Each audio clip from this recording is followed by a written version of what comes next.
Hello and welcome to another video by Rick Miracle. Me. Freemasonry and Satanism. 83, Part 6. Not too many books do I do this many parts. But this book with the death head, America's Secret Establishment, Skull and Bones, respected author, Antony Sutton. So I thought I'd take off where I left off. Where did the Nazis get their funds for revolution? Now think about it. In World War I, the Nazis lost, and the Versailles Treaty, or hearings,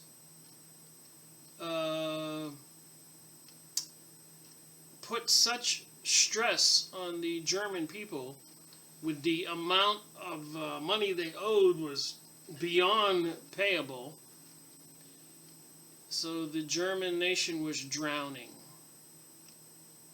And the people who conducted the Versailles Treaty predominantly were the New York Jewish folks and others of the communist Zionist persuasion.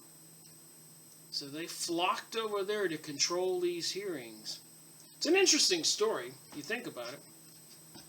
Prior to World War I, the Jews were suffering terribly in Russia. They had some kind of pogroms going on, rules and oppression, because apparently the Jewish people in Russia, the Bolsheviks or the Nazis, whatever they were causing a lot of problems for the Russian leadership. So the Jewish people were singled out for special treatment. Not good. So anyways, a lot of Jewish people fled Russia, get my story straight, and went to Germany prior to World War I. In Germany, they found safe haven and even a Jewish utopia. They were happy there. They were thriving. Germany was thriving. And that was the problem for Britain, London, the UK, United Kingdom, with the German Empire growing. It was a battle for power. And apparently Germany was winning World War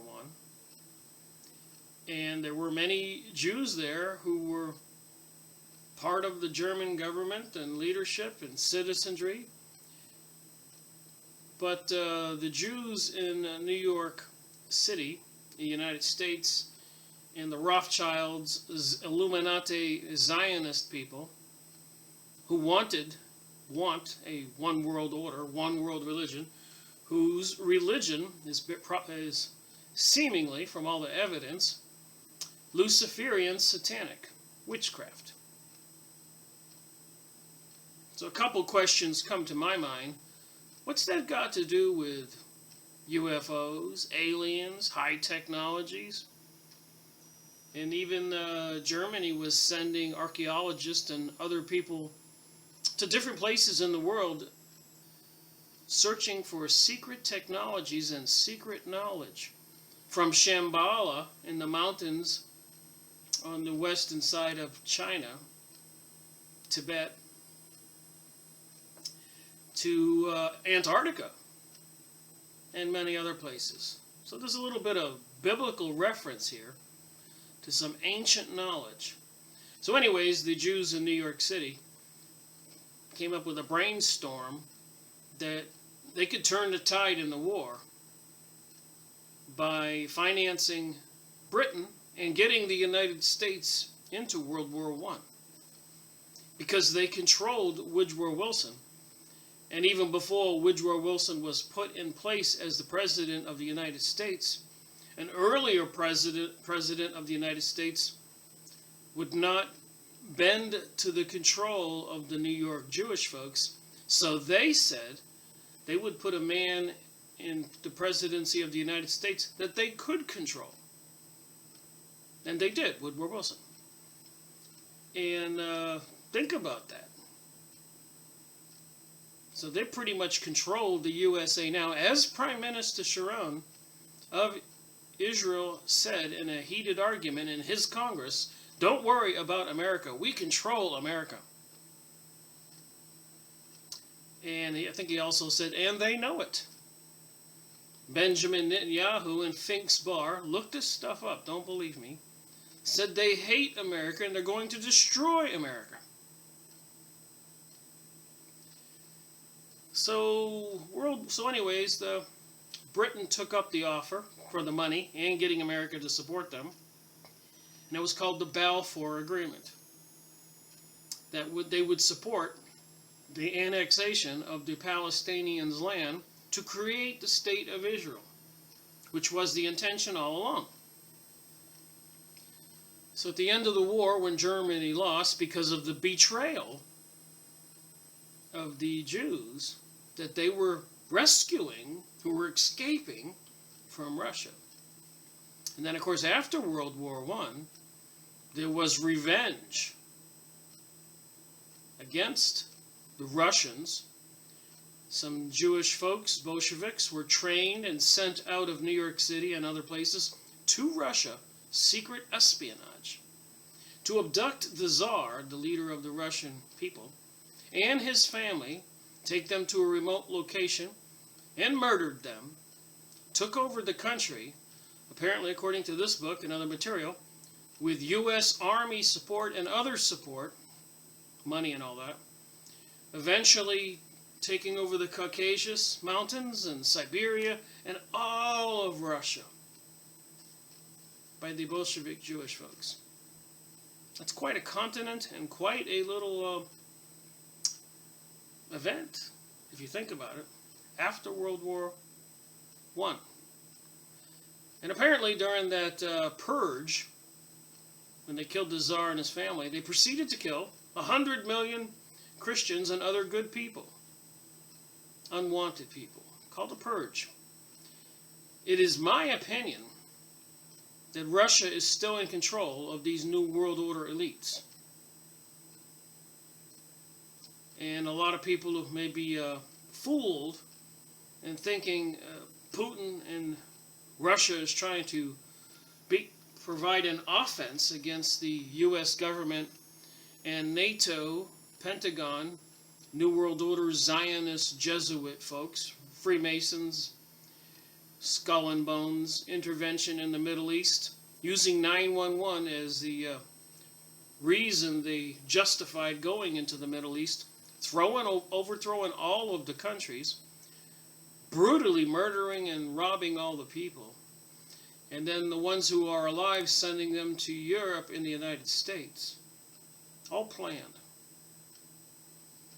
And apparently they have something planned here for the United States and the peoples of Europe.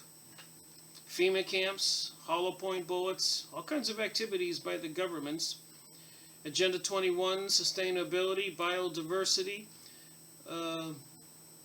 Jade Helm 15 last year.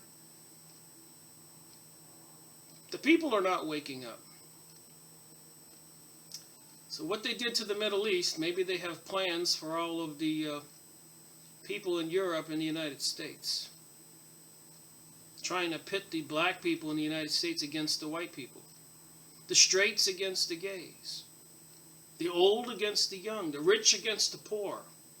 The citizens against immigration. And so on and so on. The Christians against the anti-Christians. Big billboards being erected that says freedom from religion. Meanwhile, they're installing the temple of Baal, Satan, in New York City and London, replicas of the one destroyed in Lebanon. Baal is the devil. So part of the whole story is that the same people in New York City, the Jewish banksters, you can't call them anything else, and the puppets, the people they control, bought and paid for politicians we all have to deal with. Even now, police trainers from Israel have been coming to the United States to train our police in the United States on how to handle we the people, like they handle the Palestinian people, using the Hegelian dialectic, false flag events, gun shootings and bombings like 9/11, Sandy Hook, Boston bombing, London train bombing, French bombing, San Bernardino bombing, movie theater shootings with mind control, drugs, and crisis actors to help create public opinion, to thinking there are some ISIL, secret invaders with hoods on their head and wanting to murder Americans. If you think about it, for 20 years or more, who has been murdered more than the people in the Middle East? Men, women, and children. So let me get reading the book. That's just a brief history up to the Versailles Treaty hearings after World War I, that Germany was underwater on debt. They owed so much money they couldn't breathe. People were starving. So how did they get so strong to have World War II? That's the question. Where did the Nazis get their funds for revolution? In Wall Street and the Rise of Hitler, it's another book, we describe several financial conduits between Wall Street and the Nazi Party. This was later supplemented by publication of a long-suppressed book, Hitler's Secret Backers. Still other books have emphasized the Fritz Thyssen financial connection to Hitler. Thyssen himself wrote a book, I Paid Hitler. We are now in a position to merge the evidence in these books with other material and our documentation on the order of the Skull and Bones. The records of the U.S. Control Council for Germany contain post-war intelligence interviews with prominent Nazis.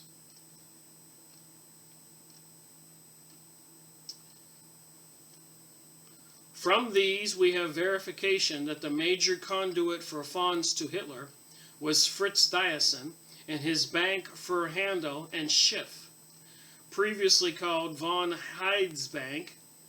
This information coincides with evidence in Wall Street and the rise of Hitler and Hitler's secret backers, even to the names of the people and banks involved, i.e. Thyssen, Harriman, Guarantee Trust, New York banks, von Haidt, Carter, and so on.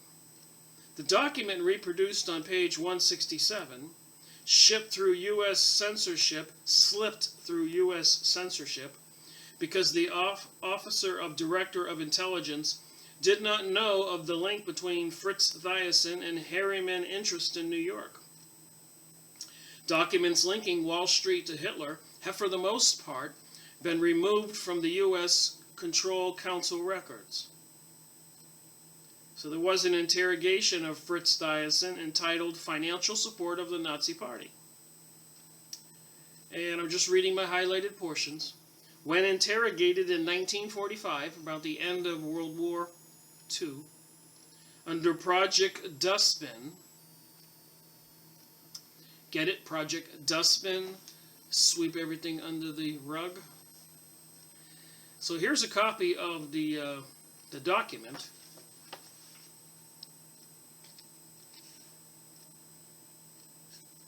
I'll just read a little bit from it. My first connection with the Nazi Party was through General Ludendorff, following the evacuation of the Ruhr by the Dutch troops.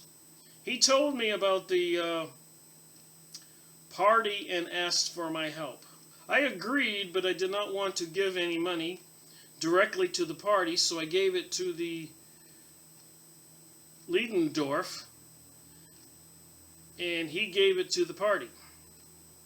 Ludendorff introduced me to Hitler in 1923. Before the push, after the push, the two got separated, and I too got separated from the Nazis.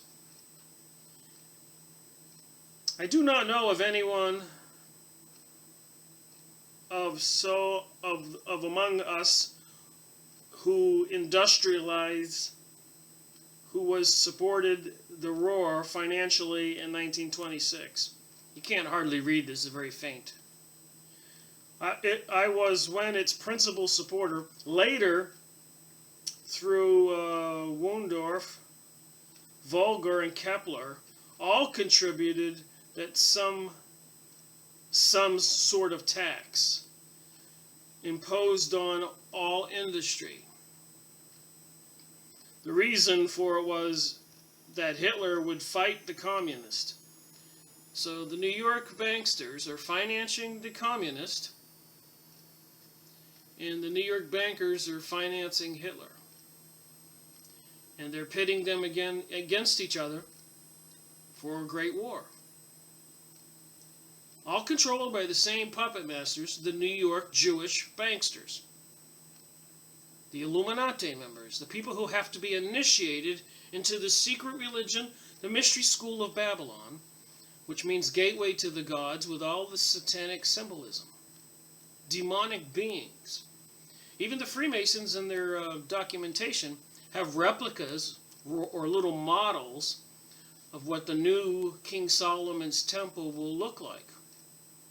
That's how connected it is to Jerusalem, the Middle East, the Sphinx, with the all-seeing eye on the US dollar bill, which is Horus, the son of Isis and Osiris. This stuff is pretty clear. If you start looking into it, you go, oh my God. The enemy is coming from within, using our Federal Reserve dollars, saying that we owe 17 trillion. But they're spending the money on this world empire they're creating, trying to destroy all nations all over the world and put puppet masters as presidents and leaders, and attacking religion and decency and bringing us the gay agenda and all kinds of other things to destroy the economy under the veil of disguised propaganda, global warming, global cooling, climate change, sustainability, overpopulation, biodiversity, plagues, terror threats, incoming planet X's, Herculumbus, the destroyer, pole shift, and earthquakes, Yellowstone. It's non-stop, the propaganda. So moving on, Tyson was former head of the Wiener Genti Stahlwerk, the German Steel Trust, financed by Dillon Reed of New York, and played a decisive role in the rise of Hitler to power by contributing liberally to the Nazi Party and by influencing his fellow industrialists to join him in support of the Fuhrer. Now remember, they did the same thing to Russia, supplying technologies to make Russia what it is today. They orchestrated, just like they abducted the Tsar in Russia and killed his family and took over that nation and killed, they say, up to 100 million good people. Not the Jewish people, not the Jewish temples, but the Christian churches were destroyed. They did the same thing in China. And then they started moving, remember, it's the same banksters. We all know the jobs were shipped from the U.S. I suspect they were shipped from Europe also, to China, a communist nation. So you have 2/3 of the world, China and Russia, under communist control, plus many other countries they control. And the end of the story will have to be the United States will have to join the communist countries and be a communist nation where the people are not free. Hence, we're all familiar with the attempts to confiscate guns, disarm the American people, which they did in China, Austria, Germany, Russia, prior to the bloodbath.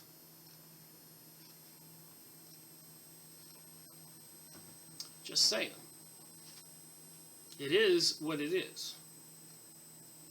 The elder Thiessen, despite his record as a staunch backer of the pan-Germanism, that would be expanding Germany, succeeded in convincing the Allies that sole responsibility for German aggression should be placed on the Kaiser, and the German industrialists should not be blamed for the support they had given to the Hohenzollerns.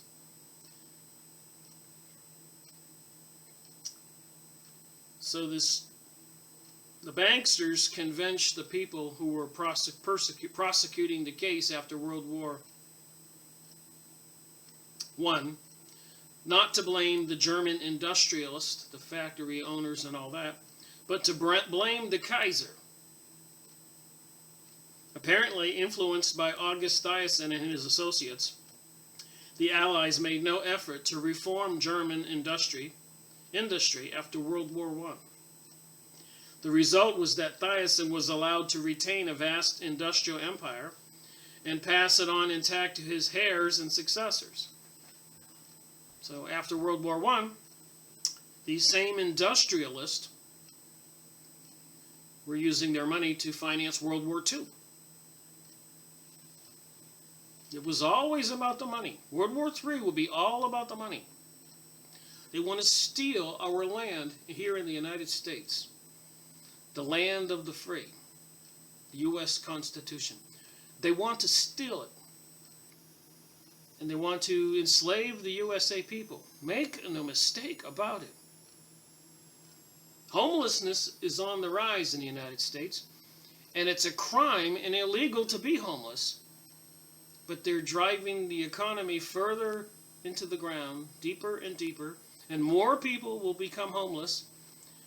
And at some point they will realize the stupidity of allowing others to be incarcerated, imprisoned because they were homeless, when they find themselves in the same position. Anyways, moving on here. His son became an active member in the Stahlhelm, and later through Göring, joined the Nazis. Finally, after the crash of 1931, had brought German industry on the verge of bankruptcy, he openly embraced National Socialism. So as they bring the United States to verge of bankruptcy, will the citizens openly embrace National Socialism here in the United States? Does anybody think that once the government gets that much power and disarms the American people, that they're just going to give everybody free checks so everybody can live in nice houses and enjoy themselves with good food and water? Are they benevolent, and have they been doing wonderful things to us for the last 100 years? The answer is no. They crashed the system 7, 8, 9 times. And they're called bubbles or depressions or recessions. But basically, many people lose things they have worked for, their family has worked for years. They buy it on pennies on the dollar. And everybody has to start all over again. People jumping out of windows. People starving to death. During the next 2 years, Thiessen dedicated his fortune and his influence to bring Hitler to power. In 1932, he arranged the famous meeting in the Dusseldorf Industries Club, at which Hitler addressed the leading businessmen of the Ruhr and the Rhineland. All right, now page 169, the Union Banking Connection. This flow of funds went through Thiessen banks. The bank for Handel and Schiff, cited as a conduit in the U.S. intelligence report, was a subsidiary of the August-Diocese Bank and founded in 1918 with H.J. Neuenhoven and D.C. Schultz as managing partners. In brief, it was Stuyvesant's personal banking operation and affiliated with the W.A. Harriman financial interests in New York. Stuyvesant reported to his Project Dustbin interrogators that, "I chose a Dutch bank because I did not want to be mixed up with German banks in my position, and because I thought it was better to do business with a Dutch bank, and I thought I would have the Nazis a little more in my hands." In the book, Hitler's Secret Backers identifies the conduit from the U.S. as Von Heit, and Von Heit's Bank was the early name for Stuyvesant Bank. Furthermore, the Stuyvesant Front Bank in Holland, i.e. the Bank von Handel and Schredenvart N.V., controlled the Union Banking Corporation in New York. You see how it works? The banksters. The Harrimans had financial interest in, and E. Roland Harriman, the order 1917, Averill's brother, was director of the Union Banking Corporation. The Union Banking Corporation of New York City was a joint Stuyvesant-Harriman operation with the following directors in 1932. So if these New York bankers had not financed Hitler, the Jewish banksters, and had not financed Russia, and had not orchestrated and financed the overthrow of China, and everything else that we've all experienced with the economic suffering and the death of our young men and women in wars, and here with the homelessness and the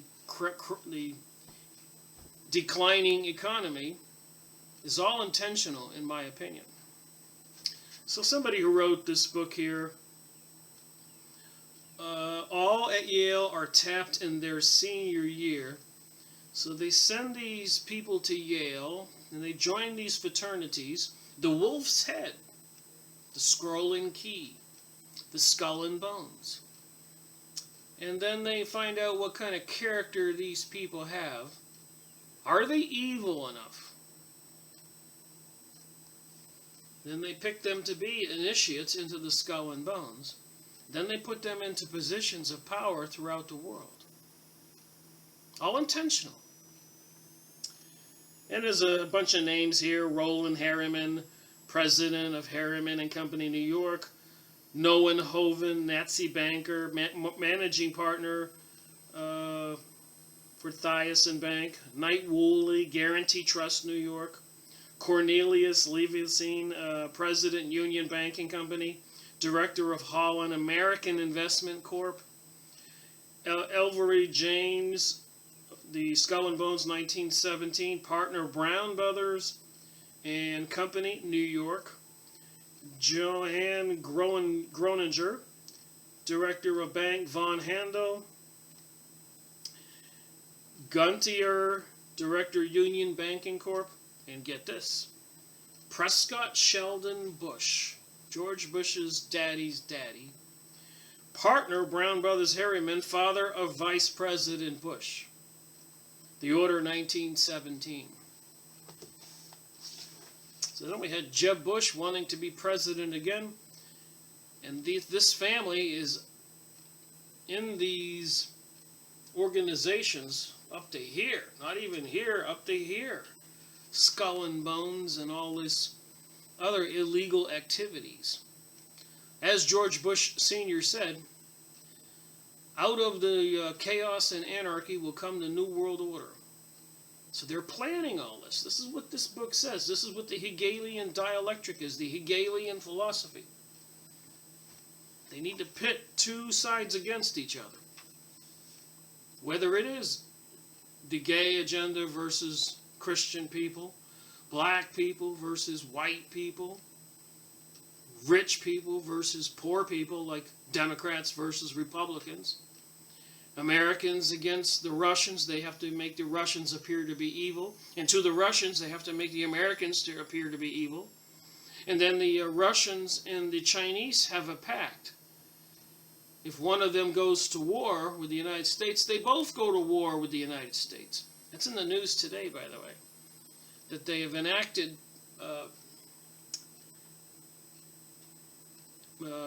issue number 9, however you say that. Let me look at my computer here and read it to you.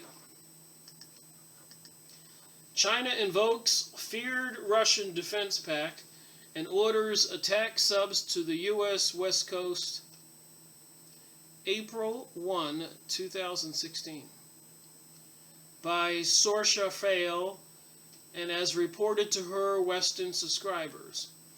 An anonymous Ministry of Defense (MOD) report circulating in the Kremlin this afternoon states that early today the People's Republic of China, for the first time in 15 years, invoked Article 9 of the Sino-Russian Treaty of Friendship, notifying the Federation that it had begun offensive, defensive military movements to protect its vital national interests. That include the immediate stationing off the Western Pacific coastal region of the United States a flotilla of attack submarines.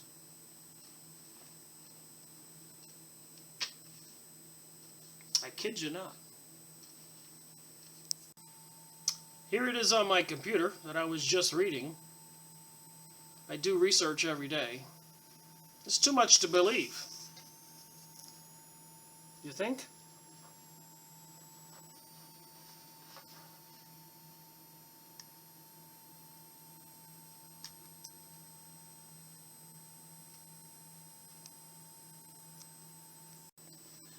Little FYI information for you. Current news. They're readying for World War III. Remember, Albert Pike, who wrote Morals and Dogma, the Bible for the Freemasons, in the 1880s, thereabouts, wrote a letter to his friend in Italy, Mazzini, describing the 3 world wars that would be required to bring about the New World Order. And remember also, like Helena Blavatsky, the Theosophist Society, who wrote the book The Secret Doctrine, Albert Pike, and many others were into the occult, witchcraft, communicating with demonic beings on the other side, getting their material.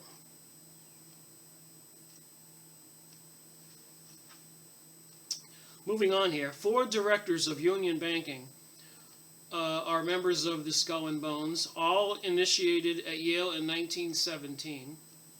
Members of the same Yale class. 4 were members of the same cell, Club D115. Ellery James and Prescott Bush were partners in Brown Brothers and later Brown Brothers and Harriman of New York.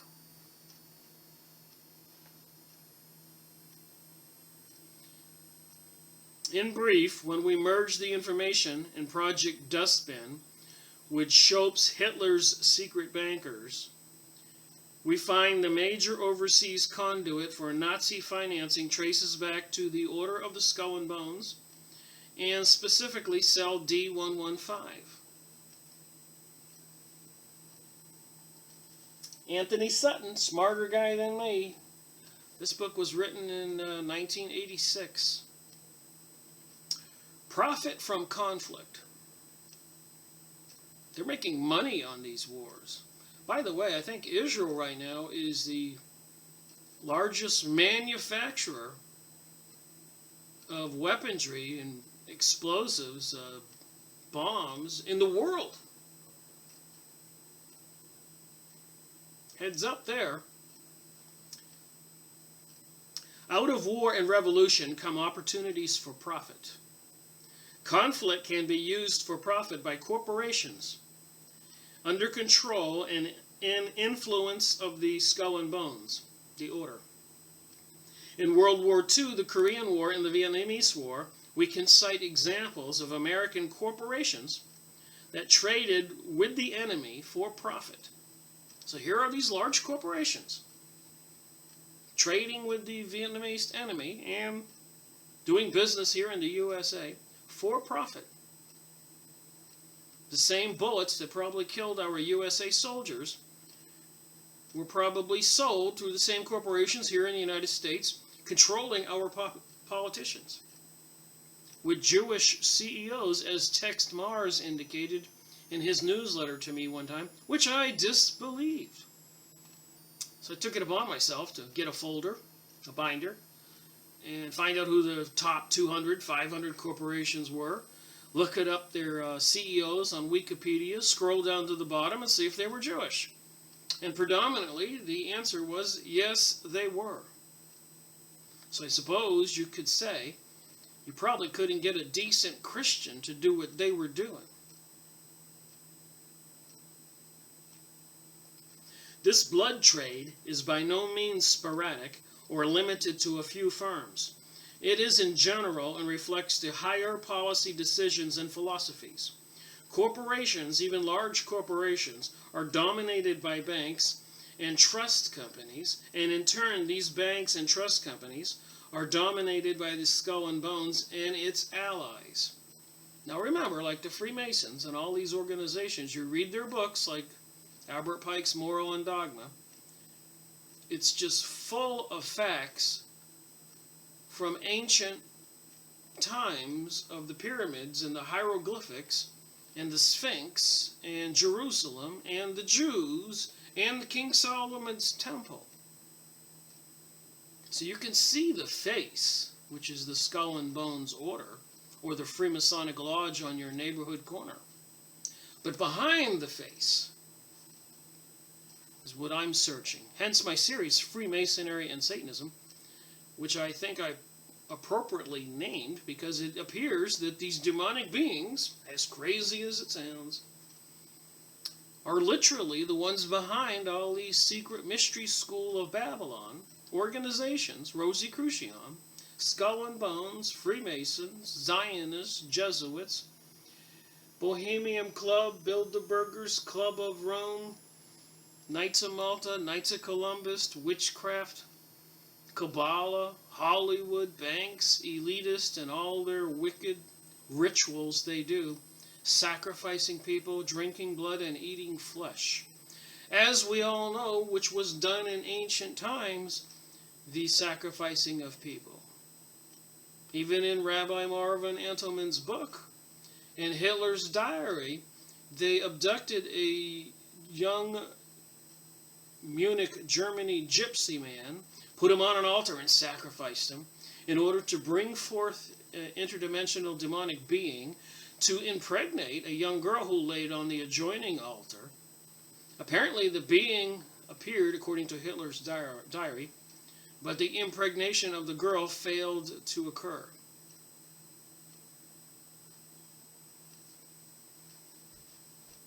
Although the U.S. did not officially go to war with Germany until 1941, legally and certainly morally, the U.S. was at war with Nazi Germany after the destroyer deal with Great Britain in December 1940, i.e. the exchange of 50 old U.S. destroyers for the strategic bases in British territory. So prior to the United States getting into the war, the people of our government were making deals and sold,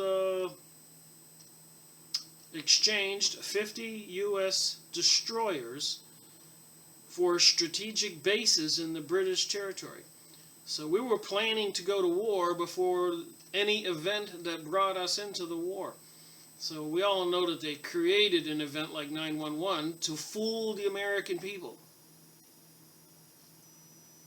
Yet in 1941, Standard Oil of New Jersey, now Exxon, had 6 Standard Oil tankers under Panamanian registry,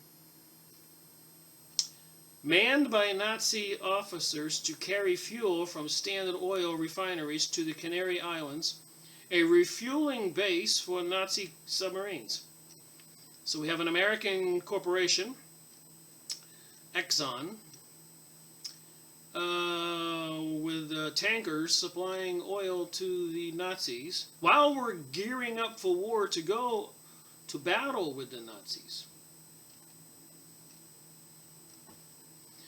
Another example of profit from war is recorded in the document on page 173. This records the association of RCA and the Nazis in World War II. RCA was essentially a Morgan Rockefeller, there we go, firm, and so linked to the Skull and Bones. So if we remember Fritz Springmeier's book, Bloodlines of the Illuminati, with the Rockefellers, Schiffs, Morgans, DuPonts, Kellogg's, and all these names of all these people involved in the Mystery School of Babylon, initiates, whether they're Rosicrucian, which, by the way, Abraham Lincoln was the leader in the Rosicrucians. George Washington was the leader in the Freemasons. These things behind the scenes have been going on a very long time. And they do have a plan. Most of us know they have a plan. It says the New World Order on the dollar bill.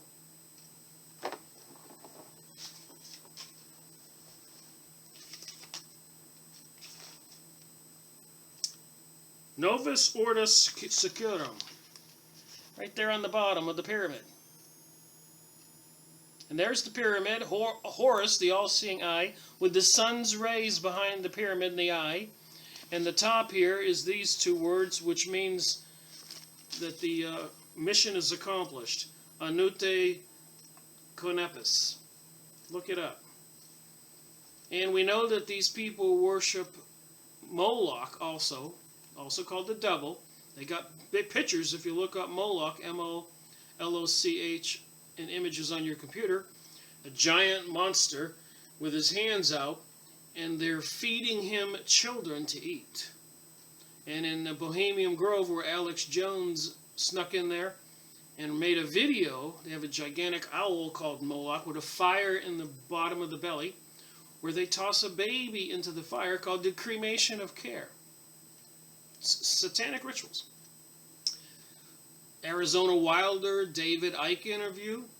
She tells all. She was in the Illuminati. She witnessed the Pindar, the witchcraft ceremony of sacrificing people. My point is, on the dollar bill, on the top one on the side, where my finger is right there, you can see a little tiny blip. Get a magnifying glass right there at the tip of my finger. On that little curvature on that one is an owl. And 13 is the Death Tarot card. And if you look over here, all these things are going to count to 13. 13 stripes, 13 feathers, 13 leaves, 13 arrows, 13 stars. It's a witchcraft death card symbol. Look up witchcraft and 13. Friday the 13th, etc., etc.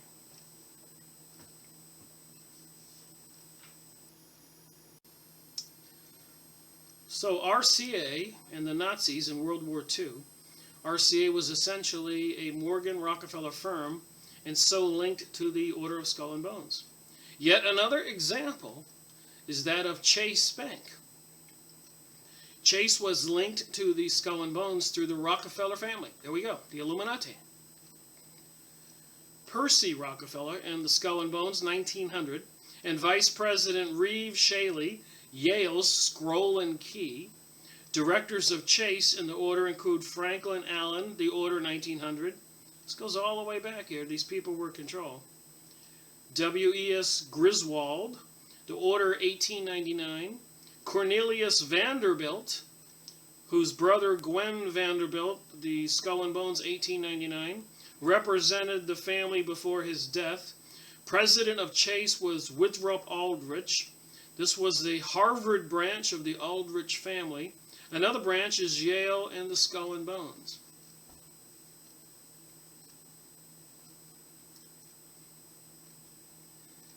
These two situations, i.e. Ford and Chase Bank, convince us that it is imperative to investigate immediately, on the spot, the activities of subsidiaries of at least some of the larger American firms which were operating in France during German occupation.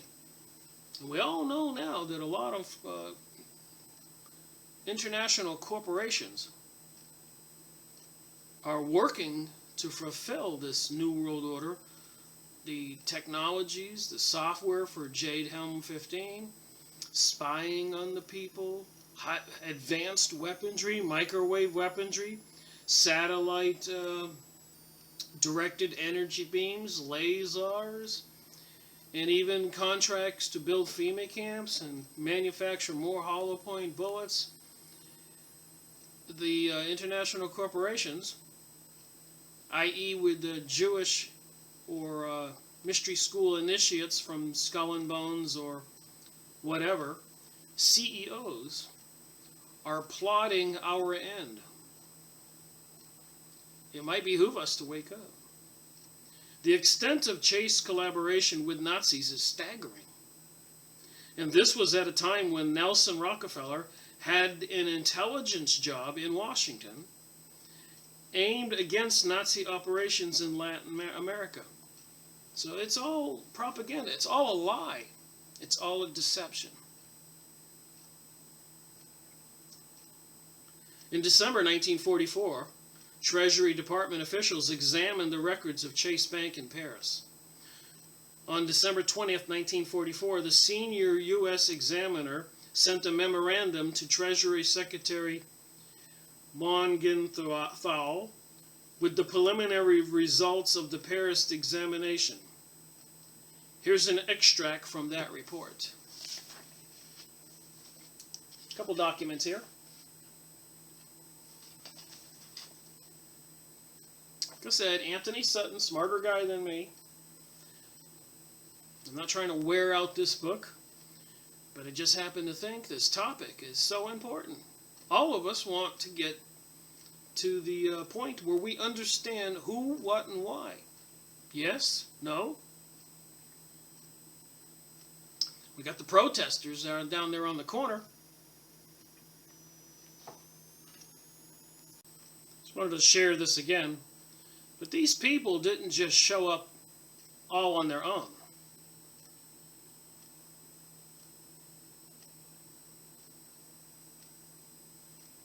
This stuff is controlled. Trans lives matter, like the Black Lives Matter issue. Trans lives matter, transgenderism. No discrimination, so anybody should be able to use any bathroom that they want. All kinds of people here with the rainbow flag. So my point is, all this stuff is planned, the Hegelian dialectic, pitting two forces against each other by some mysterious directors behind the scenes, the puppet masters, who apparently are involved with demonic dark forces. So anyways, in this headquarters 5th Corps area, office of the Corps and Commander, a report has been received from Cleveland, Ohio, in which it is stated that the source of this information is unquestionable, to the effect that Standard Oil Company of New Jersey now ships under Panamanian registry transporting oil fuel from Aruba, Dutch West Indies, to the Canary Islands, and is apparently diverting about 20% of that fuel to the present German government. 1941, World War II was in play. About 6 of these ships operating in this route are reputed to be manned mainly by Nazi officers. Seamen have reported to the informant that they have seen submarines in the immediate vicinity of the Canary Islands and have learned that these submarines are refueling there. The informant also stated that Standard Oil Company has not lost any ships to date by torpedoing torpedoing, as have other companies whose ships operate to other ports. So they had a little deal going on. And there's another letter here. I won't read it and try to get through with this stuff for this video. Just thought this was important stuff. Considering what's going on right now, what I just read about, according to this report, I'm looking at my computer again, China's invoking Article 9 of this treaty comes in less than 24 hours after President Xi Jinping, whatever his name is, issued a blunt warning of war to President Obama, stating, China will firmly safeguard the sovereignty and related rights of the South China Sea and will not accept any freedom of navigation as an excuse to undermine China's sovereignty and national security interest. Again, it's a ruse. They want we, the people in the United States, to actually believe this is a legitimate war issue. Even one of the generals in China said, we can't attack America. There's a gun behind every tree, in every home, something like that. But they have to get rid of the American people and the Europeans who think they are free and would be in opposition to the satanic New World Order and who would still believe in Jesus and God. This is a cosmic battle. Something bigger than we all are.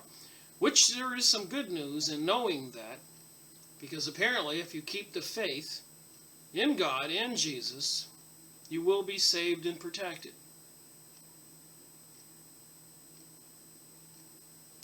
There is something very, how shall I say it, spiritual about this whole thing. We are biological beings with spirits, right? So it's not about fear-mongering. I think knowledge and prayer could stop these people in their tracks. Niederman, of Swiss nationality, manager of Chase Paris, was unquestionably a collaborator. The German authorities were anxious to keep the Chase open bank, and indeed took exceptional measures to provide sources of revenue. The German authorities desired to be friends with the important American banks because they expected that these banks would be useful after the war as an instrument of German policy in the United States. So they had intended to have Germany win the war, which would have changed the United States back then. The puppet masters, not the German people, not the Russian people, not the Middle East average citizen.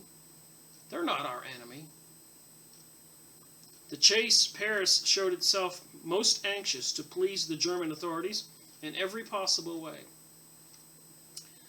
So we know who the enemy is. It's these people like Albert Pike, Freemasons, Illuminati, Zionist Jesuits, banksters, elitists, Kabbalah, witchcraft people, all into demonology.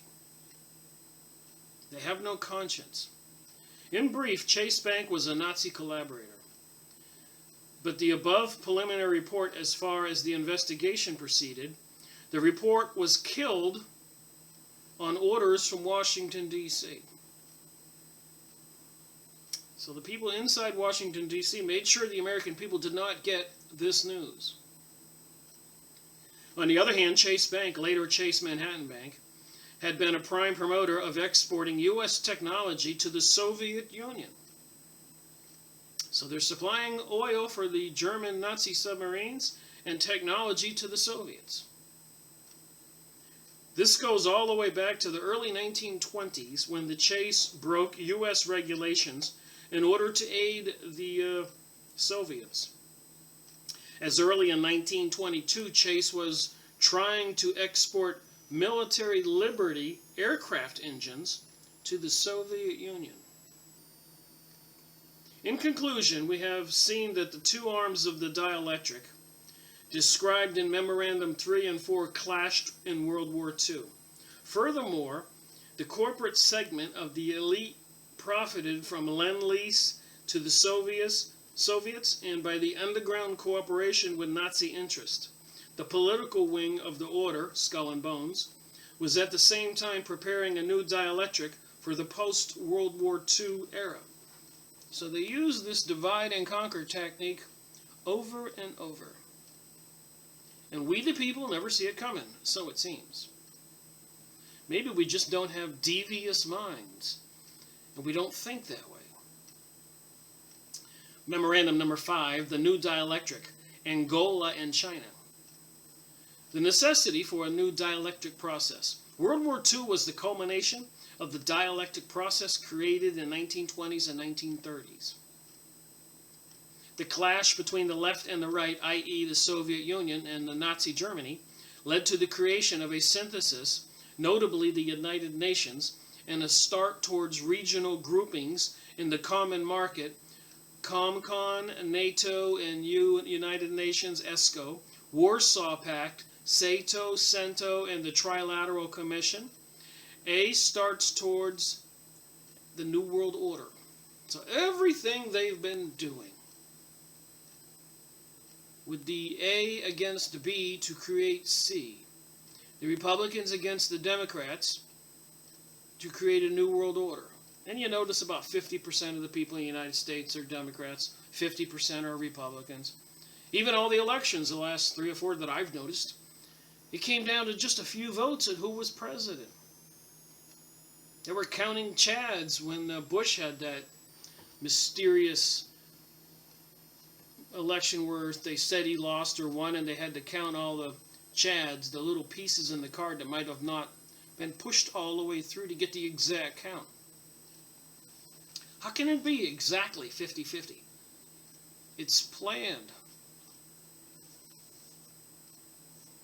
You just take a little of these groups and draw the lines, and you create the two opposites, the Republicans and the Democrats, the strays and the gays, straights and the gays, the blacks and the whites, the Arabs against us, ISIS threatening America with terrorism, Al-Qaeda created by the CIA, if they told us the truth, ISIS created by and armed by the CIA. Think about Benghazi, Hillary Clinton. Larry Nichols talking on Alex Jones' show and Lisa Haven, who was the handler, promoter for the Bill Clinton, his political activities, tells all. Apparently Hillary goes to witches' covens. She's a witch. Not to be outdone by Donald Trump. If you look at his condo mansion in New York City, clearly Freemason, so he must be a high priest. And of course, it's the same thing as witchcraft. World War II left the order with the necessity to create a new dialectic situation to promote more conflict to achieve a higher level of synthesis. The source of the current progress may be found in National Security Memorandum number 68 of 1950, with its extraordinary omissions, an analysis of the Phoenix Letter, January 1984, NSC 68, opened up the road for Western technology to build a more advanced Soviet Union, which it did in 1960 and 1970s, with computerized space-age technology. Remember, in 1917, after World War I, out of New York, they sent some people into Russia to abduct the Tsar and his family. They took them to a remote place, murdered them, and proceeded to kill 100 million Christians and other good people in Russia and take over that whole continent. 1917 to 1927. Do you think they really released their control of that continent? Control of minerals and money and power? Seems not, because right now the threat is China, as I'm looking at my computer right now, a war without limits. The Russians and the Chinese now positioning subs off of our west coast, off California, Oregon, Washington State.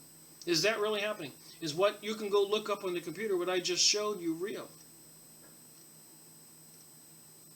Did we supply the Soviet Union with computerized space-age technology so that one day they could destroy the United States, which is something they've been working on, even congressional hearings in the 1920s by the communists before Congress, that they had infiltrated our churches, educational institutions, and everything else to destroy our way of life. They've brainwashed a lot of the young people and old people now.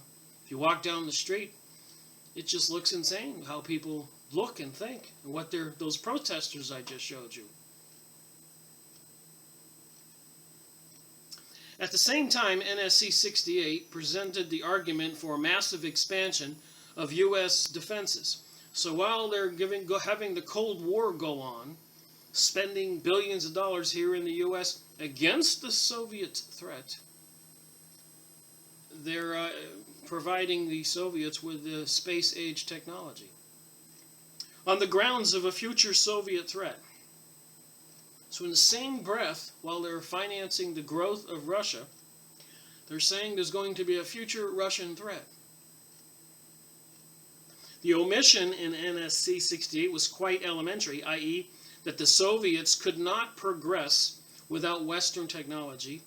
But remember, the Bolshevik Jews had taken over that whole continent, that country.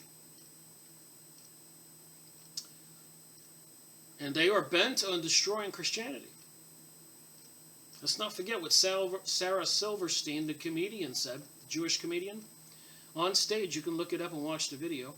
She goes, "Yeah, we killed Jesus, and if he comes back, we're going to kill him again." Benjamin Netanyahu and Fink's Bar, "We're going to destroy America." Prime Minister Sharon of Israel, "We control America," and so much more. Professor Higgins in the Jewish Utopia. The book, The Bloody Zion, I went over. Jack Bernstein, the American Jew who moved to Israel, tells all. The program Aliyah. It's called The Return. You can look it up on the jpost.com. They're recruiting Jews from all over the world, even paying them, and causing chaos and problems in countries all over the world to get the Jews to leave and go back to Israel. Meanwhile, they're overthrowing all the Middle East countries, murdering all the Arabs, stealing all the resources, bombing all the buildings, and sending what Arabs they allow to live to the Europe and America to cause problems. NSC 68 allowed the technology transfer to go on. We identified in our Phoenix Letter article the link between the NSC 68 and the Skull and Bones. The principal devices used to control the dielectric process in the past 2 decades have been information, depth, technology, and they have become diluted over time. They just don't work as well today as they did in the 1950s. By and large, control of information has been successful. The intellectual world is still locked in a phony verbal battle between left and right. So you got the people in the United States being fooled, believing that there's one party better than the other, the Democrats or the Republicans, when they're both controlled by these same people. There are Skull and Bones members at the leadership of the Democratic Party, for sure, Freemasons. They're the same people in charge of the Republican Party. Whereas the real struggle is the battle between individual freedom and the encroaching power of the absolute state. The Soviet Union, with its tight censorship, presents a strictly Marxist, i.e. left, orientation to its citizens. The enemy is always the fascist United States. The West is a little more complicit, but not much more so. Quigley's argument in Tragedy and Hope, that J.P. Morgan used financial power to control politics, has been extended to the Skull and Bones control of information. In the West, the choice is basically between the controlled left-oriented information and the controlled right-oriented information.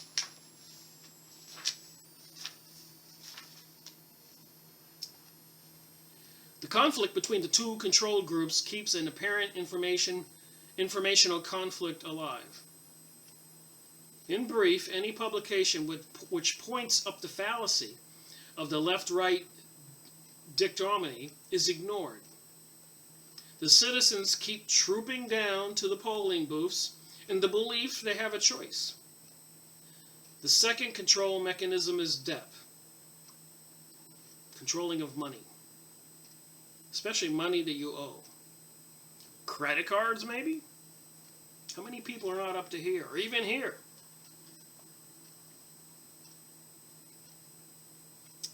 Debtors are under control of creditors unless they default. Default is the weakness. The third control mechanism is technology. Boy, oh boy, they got technology right now they're using against us, including sky spraying, microwave HARP transmitters, probably even the cell phones monitoring us, listening to me right now, likely. Maybe the computer is. Maybe the TV. Look up this stuff. It's true. The weakness of the Skull and Bones is that military technology does not require a market system. The dialectic plan therefore misfired for several reasons. Firstly, the informational blackout has not been as successful as the order, Skull and Bones, expected. We shall describe later how the control of Time and Newsweek magazines gave the order dominance over weekly news summaries. If you know what I know, you go watch these shows, 60 Minutes and other news reports, and see the magazines, you'll be able to see the deception. Once you're aware of it, you wake up and you know what's really going on, it becomes very obvious. The TV networks have been able to orchestrate viewer reactions to some extent. I've watched the programs, I've seen it. They put people in trances. There's all these symbols. Magic. Witchcraft. They're using high technology to old witchcraft.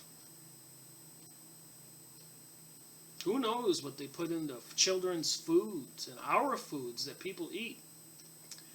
And there's the thing about vaccines, fluoride in the water, fluoride in the toothpaste, making people lethargic, lowering the IQ, as per a Harvard study. The dialectic plan misfired. Let's see.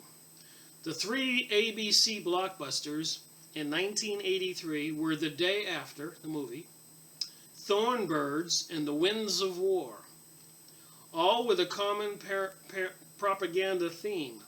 But the Skull and Bones was unable to restrict individuals and relatively small non-academia groups, almost always outside universities, from exploring obvious inconsistencies in the establishment propaganda. These groups, often mistakenly termed left or right, are outside the generally manipulated left-right spectrum. So all the people who are part of the systems, the major news channels, the universities, those people are all controlled. Scientists, corporation employees. So generally the news, like Antony Sutton, the information gets out there to the public by people not indebted or controlled by those systems. Secondly, the debt weapon, how much you owe, was overused. Communist countries are now saturated with debt to Western bankers.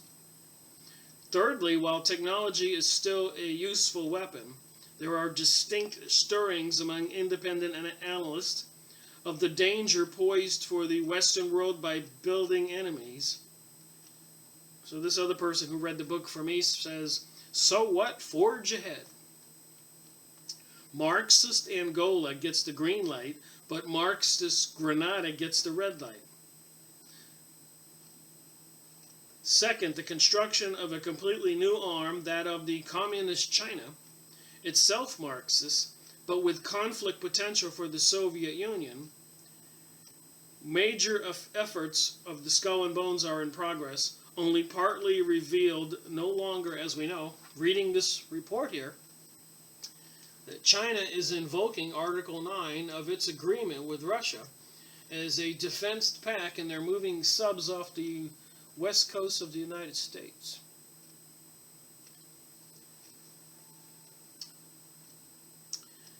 China was chosen over the Soviets as the remaining New World prototype against which all other systems will be pitted. The shakeup will occur when the wall fell. And this is this person who read this book before me, who wrote that. Just another person's opinion. You read the book, you kind of go, aha! I know what's going on. In the early 1960s, the United States was actively aiding the Marxist cause in Angola. This is clear from former Secretary of State Dean Eckerson. The following extracts are from a memorandum recording a conversation between Dean Eckerson, Scroll and Key, another one of those fraternities at Yale, besides the Wolf's Head or the Skull and Bones, George Bundy, the Order of Skull and Bones, the 40, and President Kennedy, dated April 2, 1962. So here was a little letter here. The Portuguese were deeply offended at what they believed was a desertion,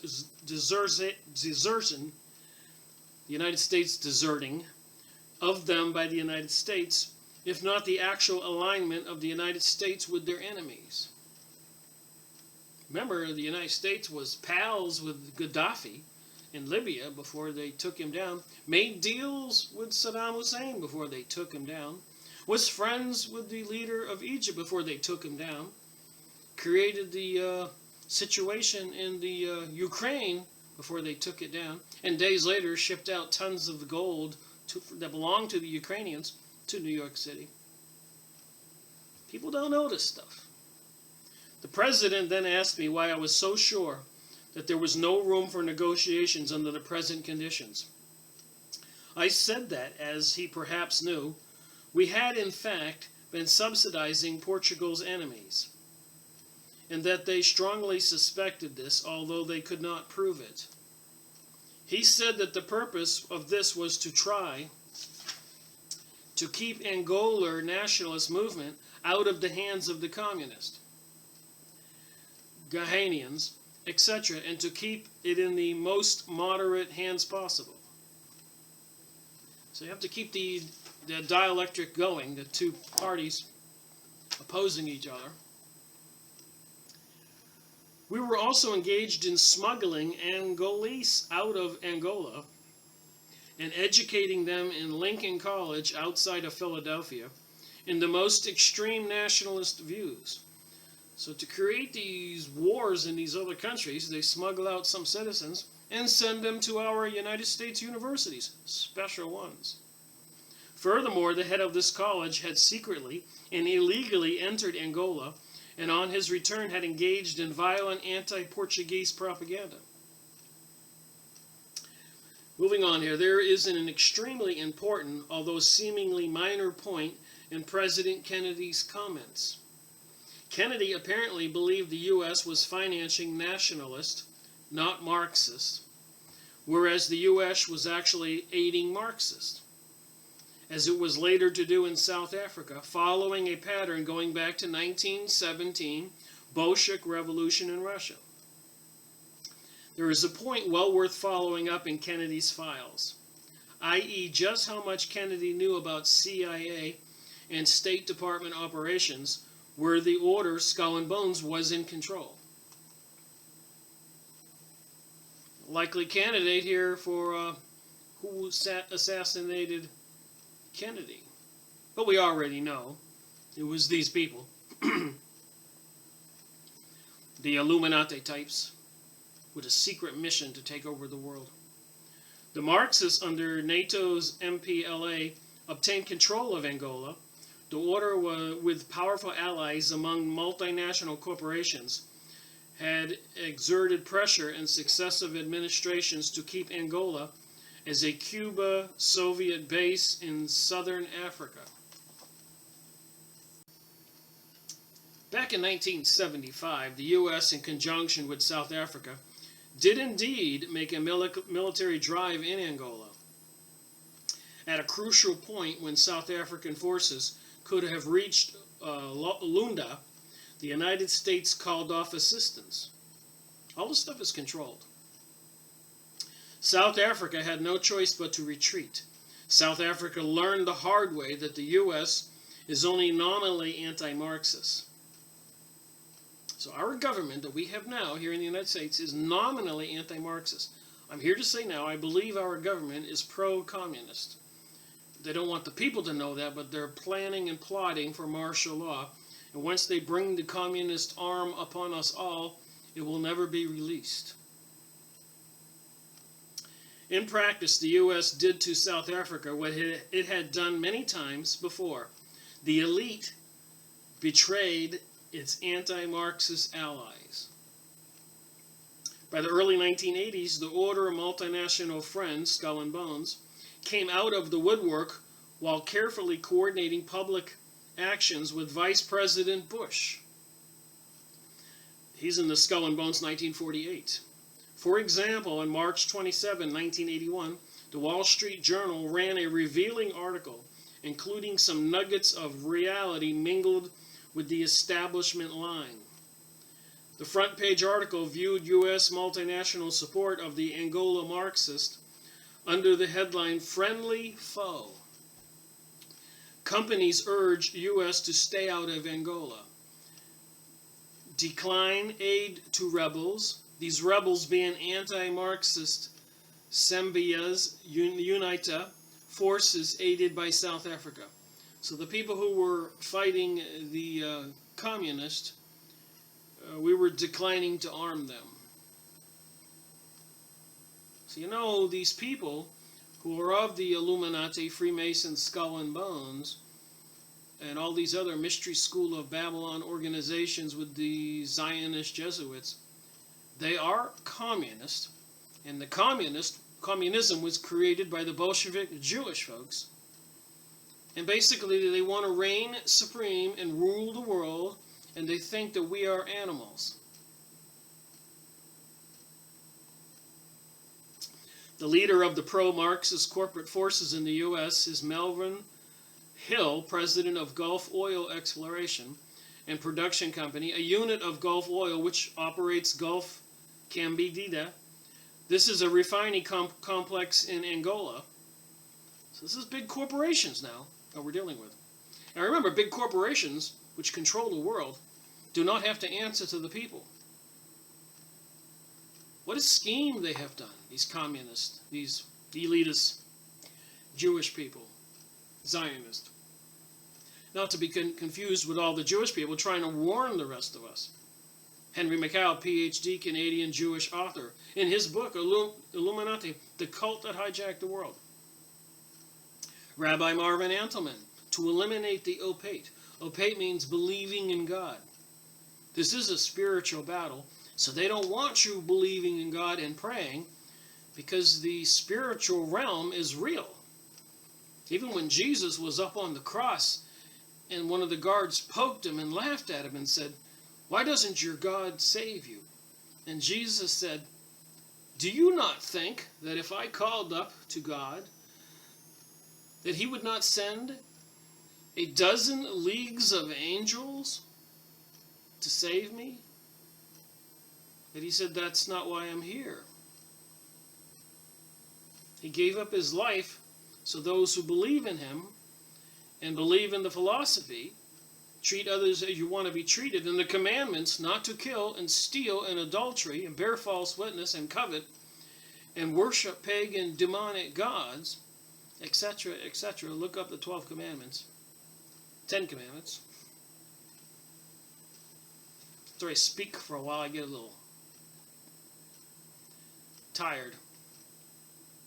So let me try to finish this video up.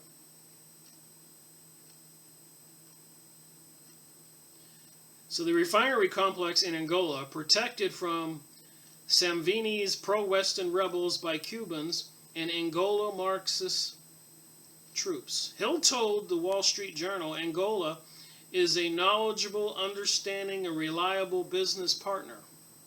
So you see the insidious use of corporations, what they have done? These internationalists. Hill not only appeared before Congress with his pro-Marcus line, but met at several times with Vice President Bush. So I think I'll do something a little different for a couple of minutes. I like to be completely sure of the things that I'm discovering as a researcher. I've spent many years. I promised myself I wouldn't start writing. I thought I was going to write books instead of making videos. 10 years ago, 11 years ago. But whatever works, right? So we're talking about corporations and internationalism and who's behind this. I think it's an insidious, albeit ingenious, method that they've found to keep out of the limelight, to not be the president, to not be responsible, and to have all these paid people who are apparently qualified as evil, in other words, initiated through the different Masonic organizations, to be presidents and senators and representatives and CEOs and the like. And as we know, there have been many people who slipped through the cracks and got on the inside, and then later wanted to expose the truth to the rest of us. One of those was Henry Ford. In his books, I have several. The Jewish Influences in American Life. The International Jew.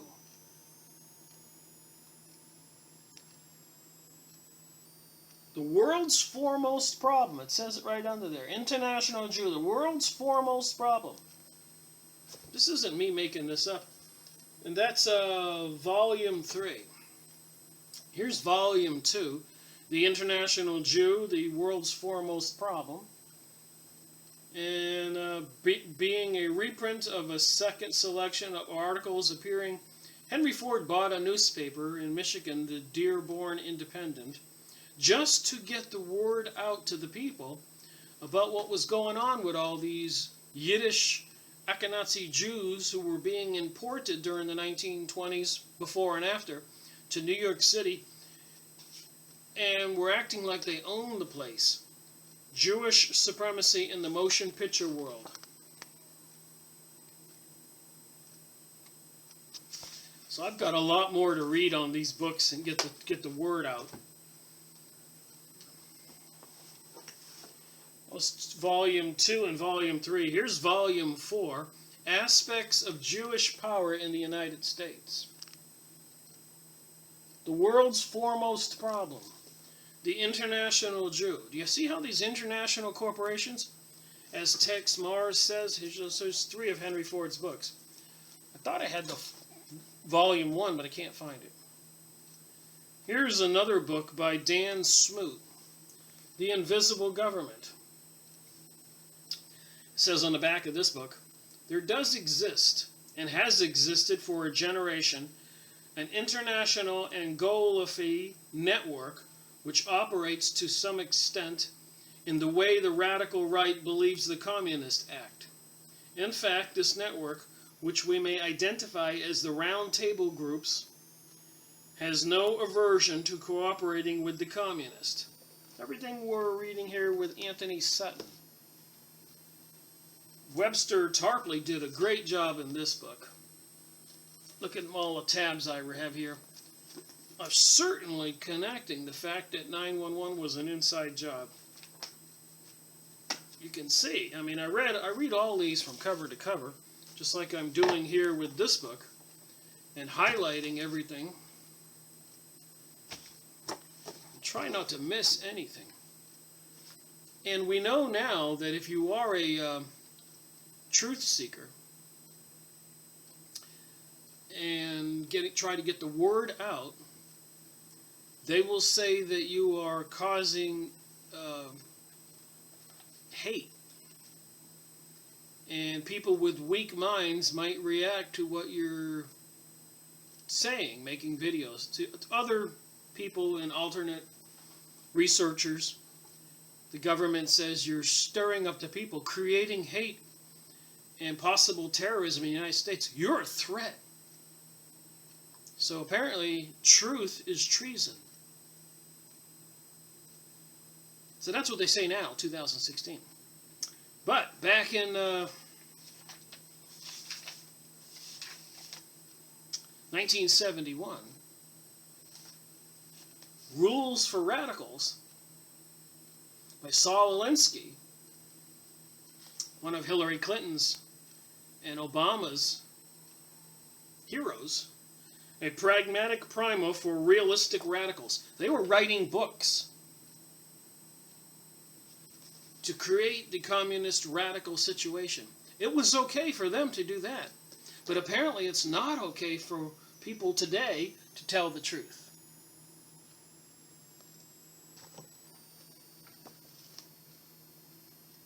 Another book from Aaron Burr and Averell Harriman, to Averell Harriman, Treason in America.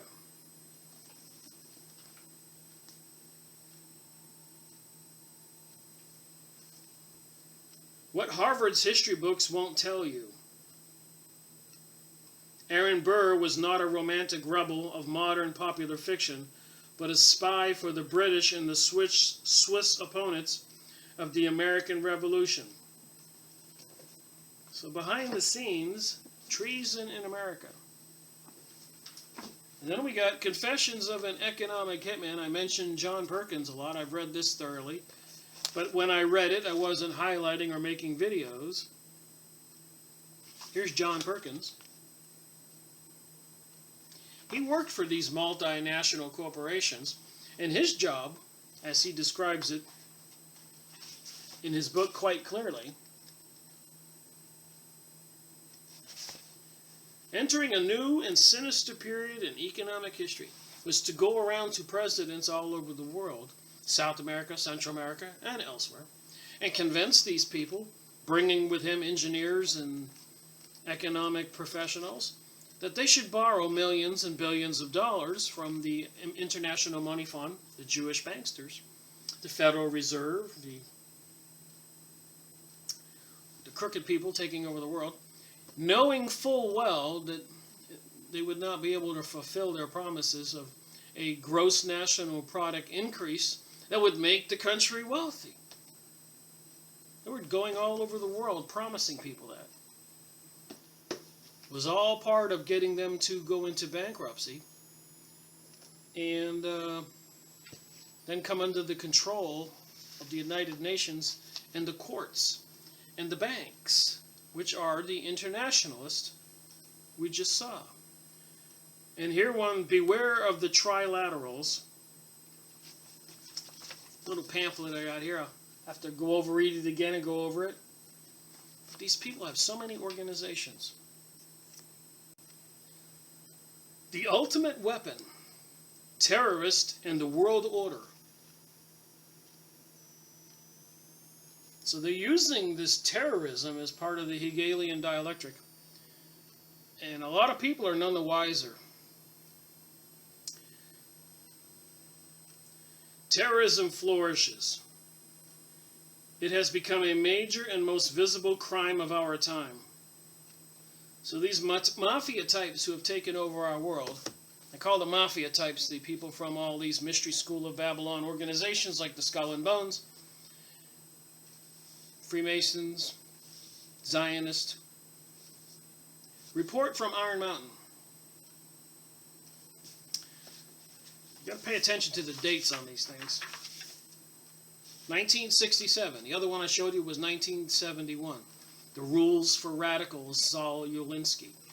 But apparently this book, Report from Iron Mountain on the Possibility and Desirability of Peace. So what they feared back then was that with the threat of nuclear war, there would be no more wars. So then they would not have anything to create fear in the public realm to get the people to keep them in power, the mafia types, witchcraft.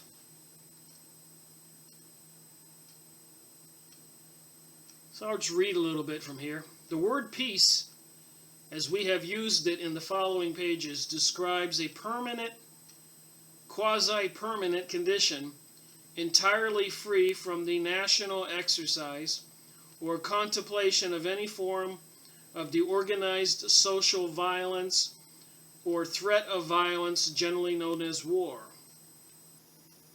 It implies total and general disarmament. So what they wanted to do in this book, they recruited some elites from all over the country in the United States and had them get together in Iron Mountain, a facility in upstate New York, and figure out how to keep the people under the control of these mafia types who run our world. So on page 75 it says here, just to make my point, I just randomly opened this. As we noted earlier, the real possibility of an unprecedented global crisis of insufficiency exists today, which the war system may not be able to forestall.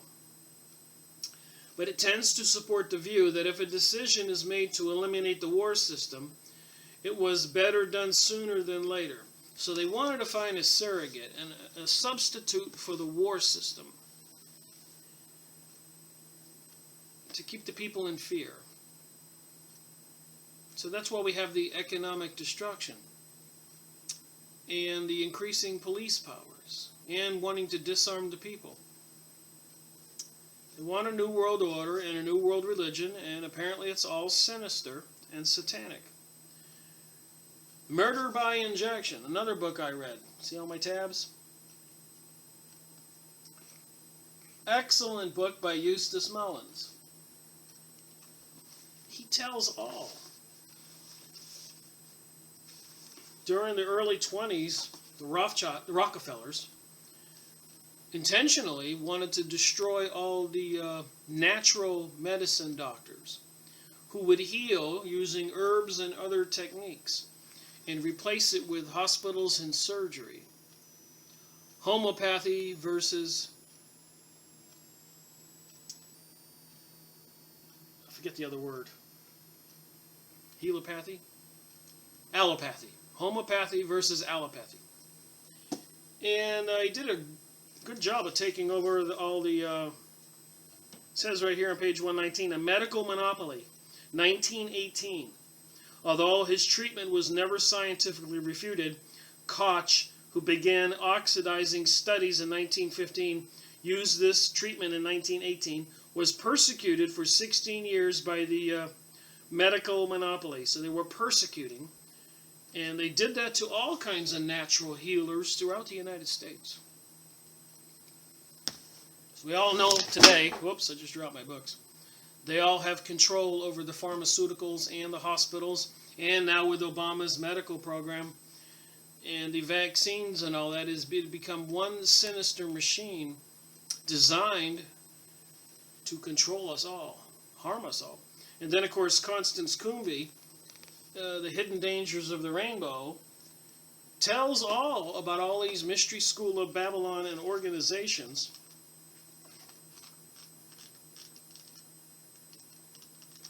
Let's see if there was a chart here.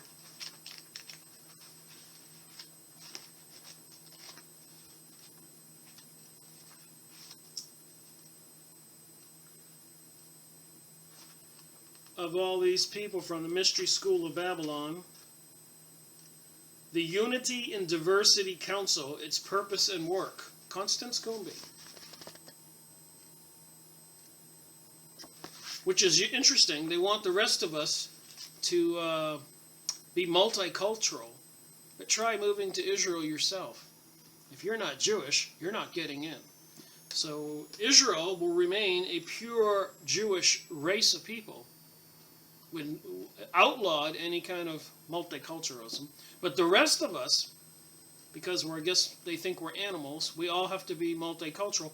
And they want to take away our belief in God, so we don't pray and have our prayers answered, and the Supreme Being Volume 1, Volume 2. Let me just read the back of this for a minute, just so you can see everything I'm saying here is, this is what I'm going to read to you.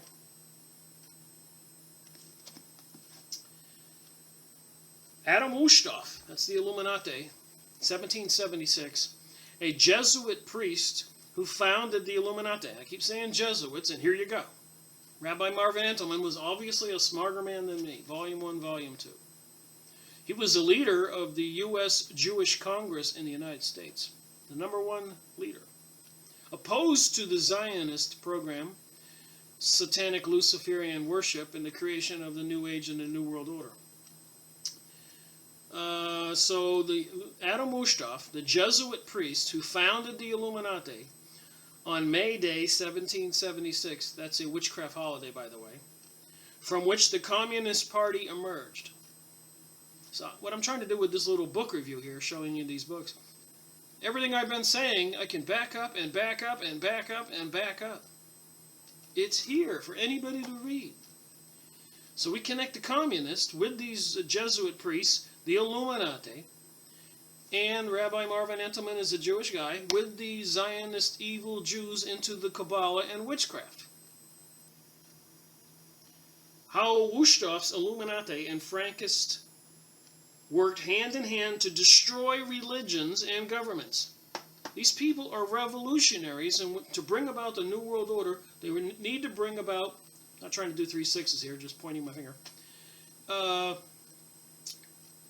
a world revolution, not a French Revolution, Russian Revolution, American Revolution, the war between the North and the South. All these things they orchestrated. Think of all the people in the South who lost all their plantations and farms and lands and businesses, and these carpetbaggers come down from New York and took over everything. Don't you think there was money involved, that people were getting wealthy the quick way, the dirty way, by deceiving everybody?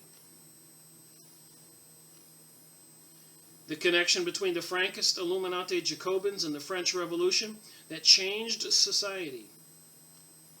Why Jewish-born Karl Marx was an anti-Semite and wrote A World Without Jews. So these people that call themselves Jews, like it says in Revelations, the last book of the Bible, it says in Revelation 9, Jews who call themselves Jews but are not. Look it up. The 18th century roots to the women's liberation movement. Remember Rockefeller said that that was all a facade, the women's revelation movement, because they wanted to double the workforce, because the women were at home taking care of the house. So they conspired a women's revolution to get the women in the workforce and to tax them for the money they earned. And also to get the children from under the control of the parents and into the public school system, which the Rockefellers took over, as well as the Medical Association. How the Illuminati founded artificial Judaism. Why the Frankists provided the leadership for the reform and conservative movements. How Judaism was labeled orthodox in order to destroy it. The plot to destroy the Torah through the field of biblical criticism. So the Torah was the good book for the Jewish people, God's words. And now they have the Talmud, which even gives them permission to rape 3-year-old children.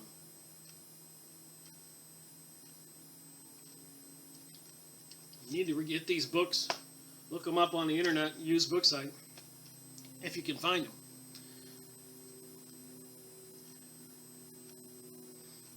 How the Levitsky Rebbe foiled a mass assimilation conspiracy in Russia. Why today's reformed clerics gravitate to communism, communist causes, and support black anti-Semite groups. Why the wealthy financed communist revolutions. We're getting more into this. Why black civic leaders, Elma Lewis, sued the author for $500,000. The true sources of the Frankenstein monster. Wasn't that over there in Geneva where that myth came from? And now we know they're into cloning and eugenics. And in Geneva they have CERN, the statue of Shiva, the goddess of destruction. And out front of CERN apparently is supposed to open up some kind of interdimensional portal to allow the demonic beings into our dimension easier. And also they have 666 in the logo. And apparently Geneva on the Swiss border has been the headquarters for the Illuminati for the last 1,000 years. Why the wealthy financed communist revolutions? The significance of mystical designs on the American dollar bill, we saw those.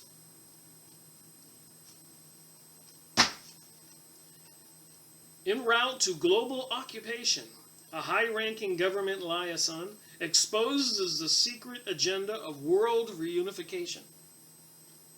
World unification, not reunification.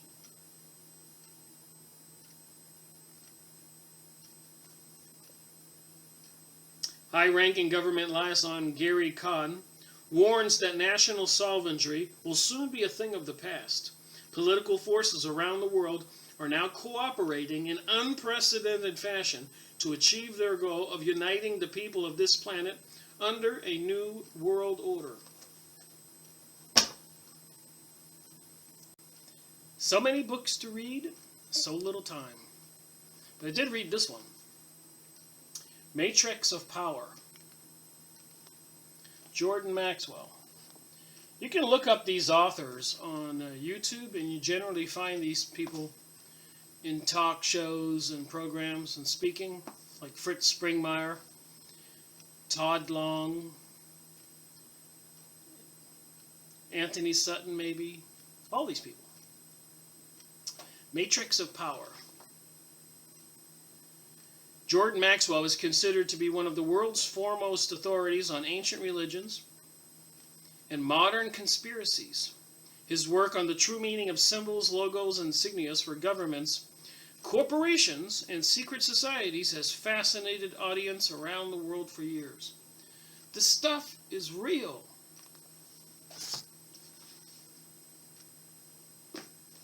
I haven't read this book, but you can see how many books I have. Terrorism.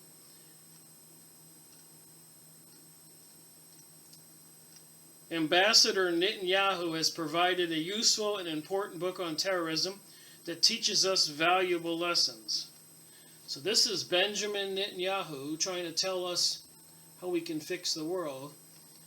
The Prime Minister for Israel, who said they hate America and Fink's Bar and they're going to destroy us. I suppose I need to read what he said. This is an interesting book here. Freedom Fighter.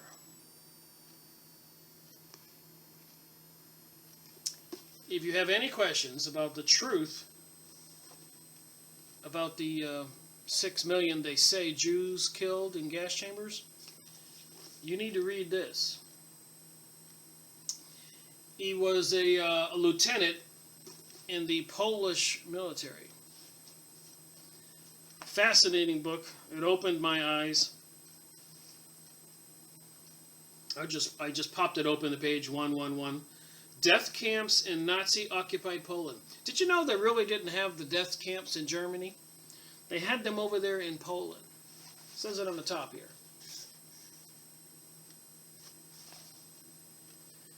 He was a Polish-speaking student in German SS Rattenführer, i.e. a corporal in charge of Cylon B operations.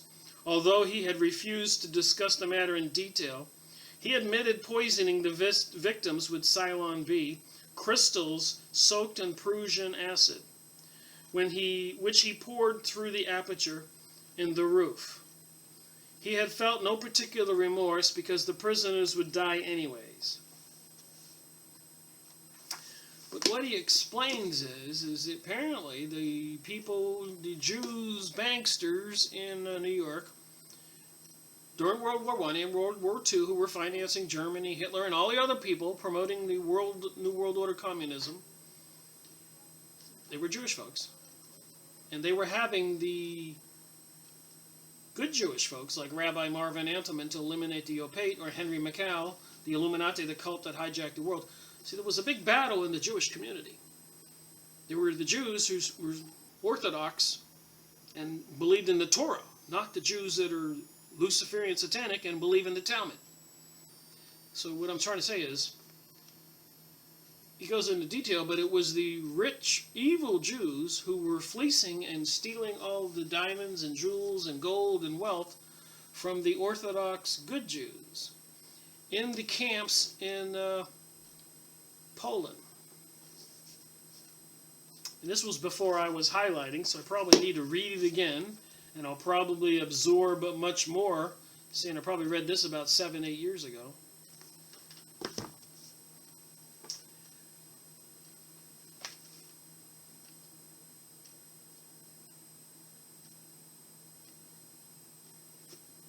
People of the Lie.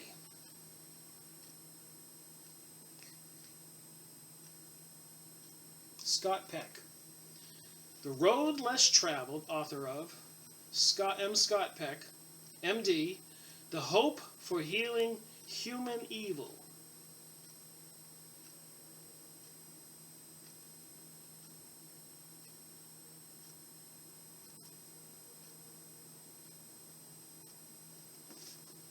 Interesting books I have to read. The Limits to Growth. The dates, I always look at the dates. So before, this was 1974, remember 79, 69, 68? They were worried about population, how to get rid of them, creating this scenario of overpopulation back in 71. And they drew up all these little charts. Back in 71 now, how the food was going to run out.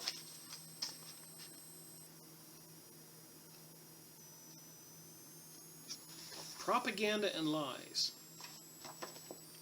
And it was one of those Mystery School of Babylon, occultic, satanic organization. The Club of Rome, says it right here.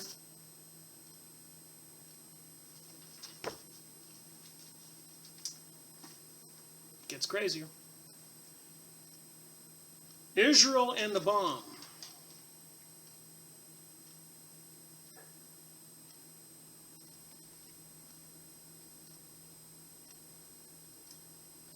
This impeccably documented history, I'm reading the back,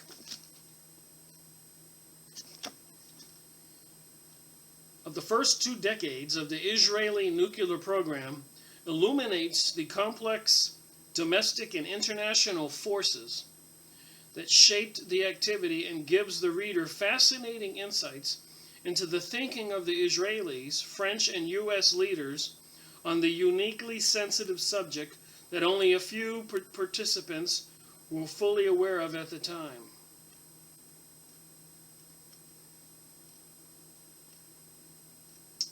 This is an extremely important book Cohn has produced, an amazing piece of historical scholarship on the subject deliberately shrouded in clouds of misdirection for legitimate reasons taught by Israeli and American governments. Remember, Prime Minister Sharon of Israel said that don't worry about the United States, we control the United States.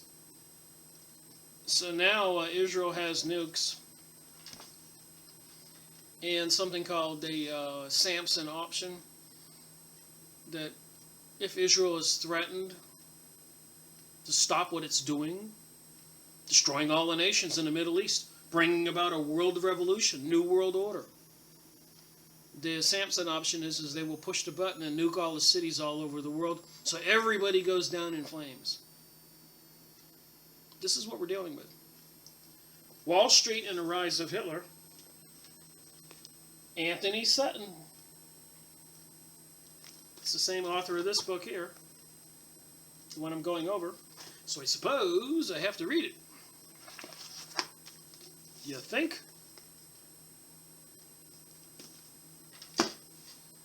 I got more. And these are just a dozen or so books. I've got 500 if you look behind me and walk around my house, and other bookcases and cabinets and closets. The whole closets are full. I've been collecting these books for 11 years. I just ordered 4 today. Secret Agenda, Linda Hunt. Again, another fascinating book. Project Paperclip, 1945 to 1990. See where my finger is? Project Paperclip. After World War II, the valuable assets in Germany were confiscated, including all the technologies and the scientists. They were brought to the United States and helped to create the NASA and our space programs and our secret black ops programs, all the things being used against us now to destroy us. Major General Walter Dordenberger left, commander of the Putin missile base, and Lieutenant Colonel Herbert Exer, Warner von Braun, one of our space scientists. You can see it's all written down here. So Linda Hunt tells all. So what they did is they brought those scientists to the United States. Apparently, people remember they financed all this stuff, the New York banksters, and they control our government.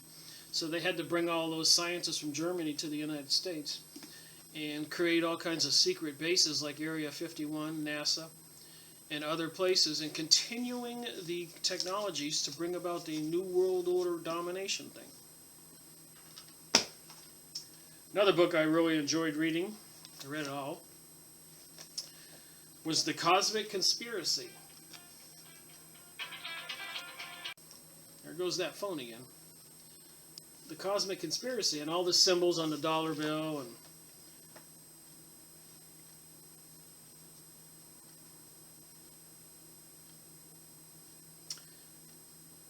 so let me just read a little bit from Stan Deyo. Here's him and his wife.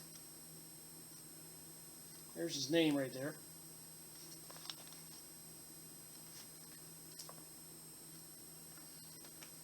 You're not going to believe this. Following the brief chaos that strikes the earth at the time of the rapture, order will be required to stabilize the human settlement. Most probably the format of the Club of Rome. Here's the Club of Rome mentioned here. The guy who, group that wrote the Limits to Growth, will be adopted in a worldwide state of an emergency. A man, apparently a Roman of Jewish blood, which he hides, will be the Antichrist, who will head up this new world order.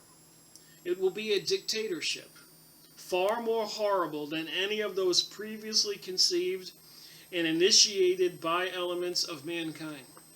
I make these videos, I'm trying to warn people my little way, and there are many other people out there who are doing good research and sharing it.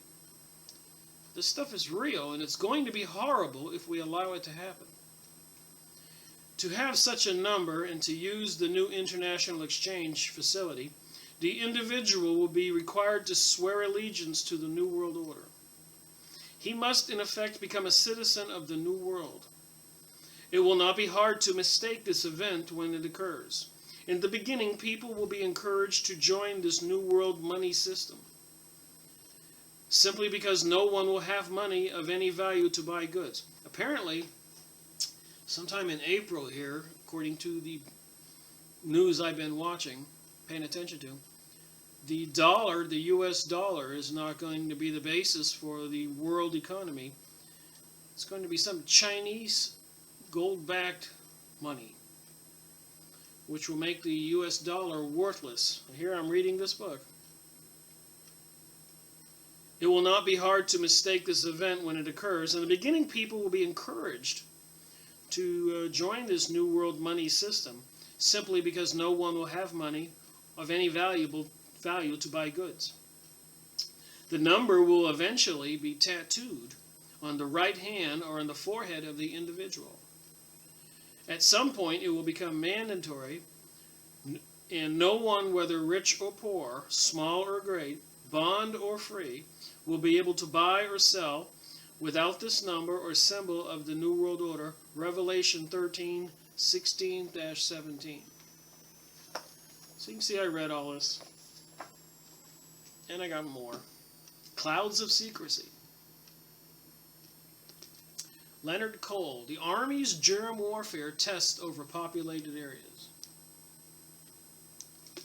Subway systems, ships off the coast, they were dumping biologicals, viruses, and other weapons on we the people in the United States, the U.S. Army. Biological weapons, never used in modern warfare, are less familiar than nuclear weapons. They deserved a wider understanding. Dr. Cole's carefully researched account provides the best possible introduction to an important subject. Millions of American citizens have been exposed to bacteria in secret germ warfare tests. Shocking. Could it be happening again? So when you go look outside in their sky, spraying chemicals in your sky, do you know what they're dumping? No, you don't. And the strange sticky stuff falls down, people find on their cars or telephone poles. And if at night you go out with a high-powered flashlight, you can see this stuff falling down from the sky spraying.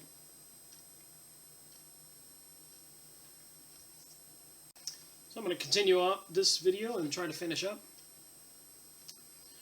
So Angola, South Africa, is very much a Cuban Soviet base for the takeover of southern Africa. So you can be sure Cuba is part of the plan, the Hegelian dialectic philosophy. The puppet masters control Cuba, the same ones who control the United States, the same ones who control China, the same ones who control France, England, Germany, Russia. They want to play everybody off against each other, and they're going to create the World War III to bring about the final solution for a martial law in the New World Order, where there will be a dictatorship and everybody will be marked like the beast. And all this is biblical and spiritual, as we've been seeing in these books, and they've been planning it since the 60s and 70s and earlier. Albert Pike, 1880, wrote to his friend Mazzini in Italy that 3 world wars would be required to bring about the New World Order. And him and Helena Blavatsky and all those books behind me on the Theosophist Society, that's just my special bookcase for those types of books. Psychic research, occultism, Satanism, that's that bookcase. We'll be going over those. And when we go over those, we'll remember all of this we have gone over. And it'll make this work a little better, and you'll be able to say, oh, I get it. There's more to reality than we know. So anyways, down there in Angola, 17 Western oil companies and other firms are in Angola. They include Gulf, Texaco, Protofina, Mobil, City, Services, Marathon Oil, Union Texas Petroleum. Other firms include Ally Chemical, Boeing Aircraft, General Electric. You see how they created these corporations who are not elected or responsible to people to actually control our world with no conscience or mercy or concern? Look at Walmart, who moves outside the city limits, like in Santa Fe, right across the street, right across the city limit line, so it doesn't have to abide by the living wages laws in the city. Corporations. Bechtel Corporation. It should be remembered that both Secretary of State Schultz and Secretary of Defense Weinberger are also on loan from Bechtel Corporation. So these large corporations loan people to the government.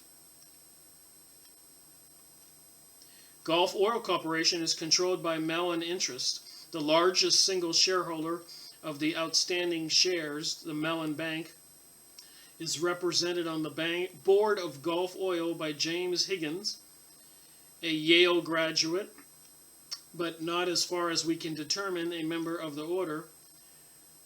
Why initiate him if he will obey anyways? Alright, I think I got just 2 pages to go here. And we'll be done. We are not, of course, recommending any such action, but it does remain an option open to South Africa. In the possible U.S. reaction, well, the State Department and CIA had best be ready with an explanation for the U.S. Embassy plane caught photographing South African military installations. We cite the above only to demonstrate the dangerous nature of these skull and bones conflict management scenarios. The Hegelian dialectic, the Hegelian philosophy, divide and conquer, is conflict management services apparently being controlled by corporations all over the world, huge corporations with Jewish CEOs, according to Tex Mars. And probably leaders who were initiated into the mystery school of Babylon. Babylon means the gateway to the gods, and all the hieroglyphics and symbolism is over there in the pyramids and the Sphinx in Egypt, and evidence in Jerusalem, and Baalbek in Lebanon, those gigantic monuments dedicated to the god Baal, the devil, Moloch, Isis, Osiris, Horus, Satan, Lucifer, Ra, and many other names.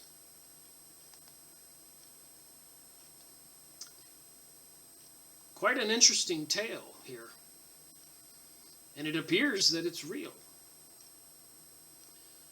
We are truly living in the twilight zone, it seems. There is more to reality. Speaking of that, I'm going to do another video on this book, and I'll be finished with this book, The Case for UFOs.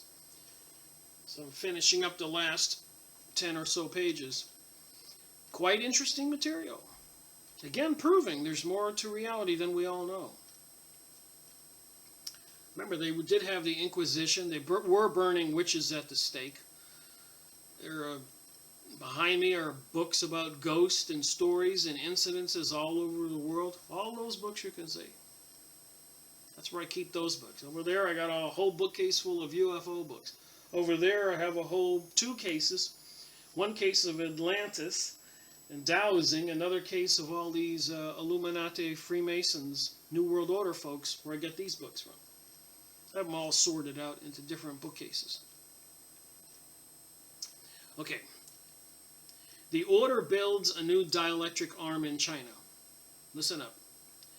Just as we found the Bush family, George Bush, Prescott Bush, involved in the early development of the Soviet Union, then with financing the Nazis, the vaguely behind the scenes in Angola, we find a Bush active in the construction of the new dielectric arm, Communist China. And apparently it was a Bush member who was in charge of some security or things going on in the towers of 911. Apparently those buildings were rigged with explosives. In 1971, Mr. Nixon appointed George Poppy Bush, the Skull and Bones 1948, as U.S. ambassador to the United Nations, irrespective of the fact that Bush had no previous experience in diplomacy. So here George Bush Sr. was an ambassador to the United Nations and made head of the CIA with no experience in either. So all you have to do is be initiated into the Skull and Bones and you get these jobs. Get it? Got it? That's what this whole book is all about. It's all planned. As chief U.S. delegate, Bush had the responsibility for defense against the communist Chinese attack on the Republic of China, an original free enterprise member of the United Nations. With the vast power of the United States at his disposal, Bush failed miserably. The Republic was expelled from the United Nations and Communist China took its seat. So the Republic of China was destroyed under the United Nations with George Bush Sr. as the ambassador. All right, I'll try to finish this up. I'd like to reread something In 1971, Mr. Nixon appointed George Poppy Bush, Skull and Bones Order 1948, as U.S. ambassador to the United Nations. Irrespective of the fact that Bush had no previous experience in diplomacy. As chief U.S. delegate, Bush had responsibility for defense against the communist Chinese attack on the Republic of China, an original free enterprise member of the United Nations. With the vast power of the United States at his disposal, George Bush failed miserably. The Republic was expelled from the United Nations, and the communist China took its seat. Shortly after that fiasco, Bush left the United Nations to take over as chairman of the Republican National Committee. So I suppose we could say his mission was a huge success. China became a communist nation while George Bush was ambassador at the United Nations. Then they made him the chairman of the Republican National Committee. So after his failure to prevent communism from taking over China,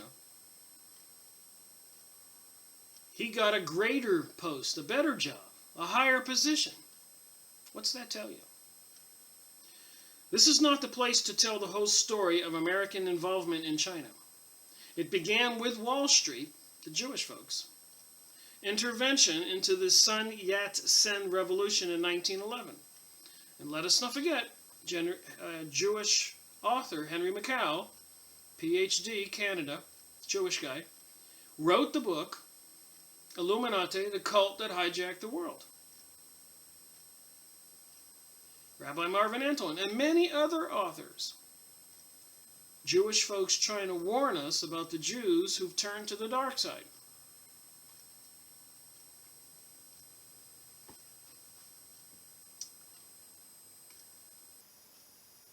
So during World War II, the United States helped the Chinese communists into power.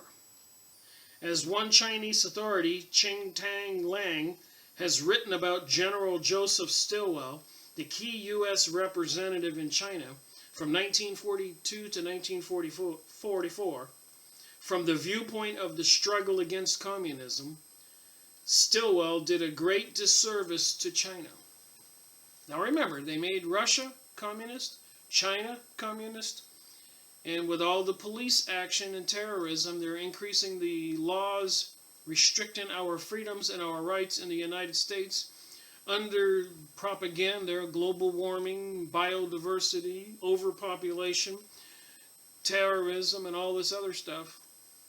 They plan on bringing about communism to the United States, which is a dictatorship, and people are not free to make their own decisions, are assigned where they're going to work, probably have to get permission to have a family, get married, have children.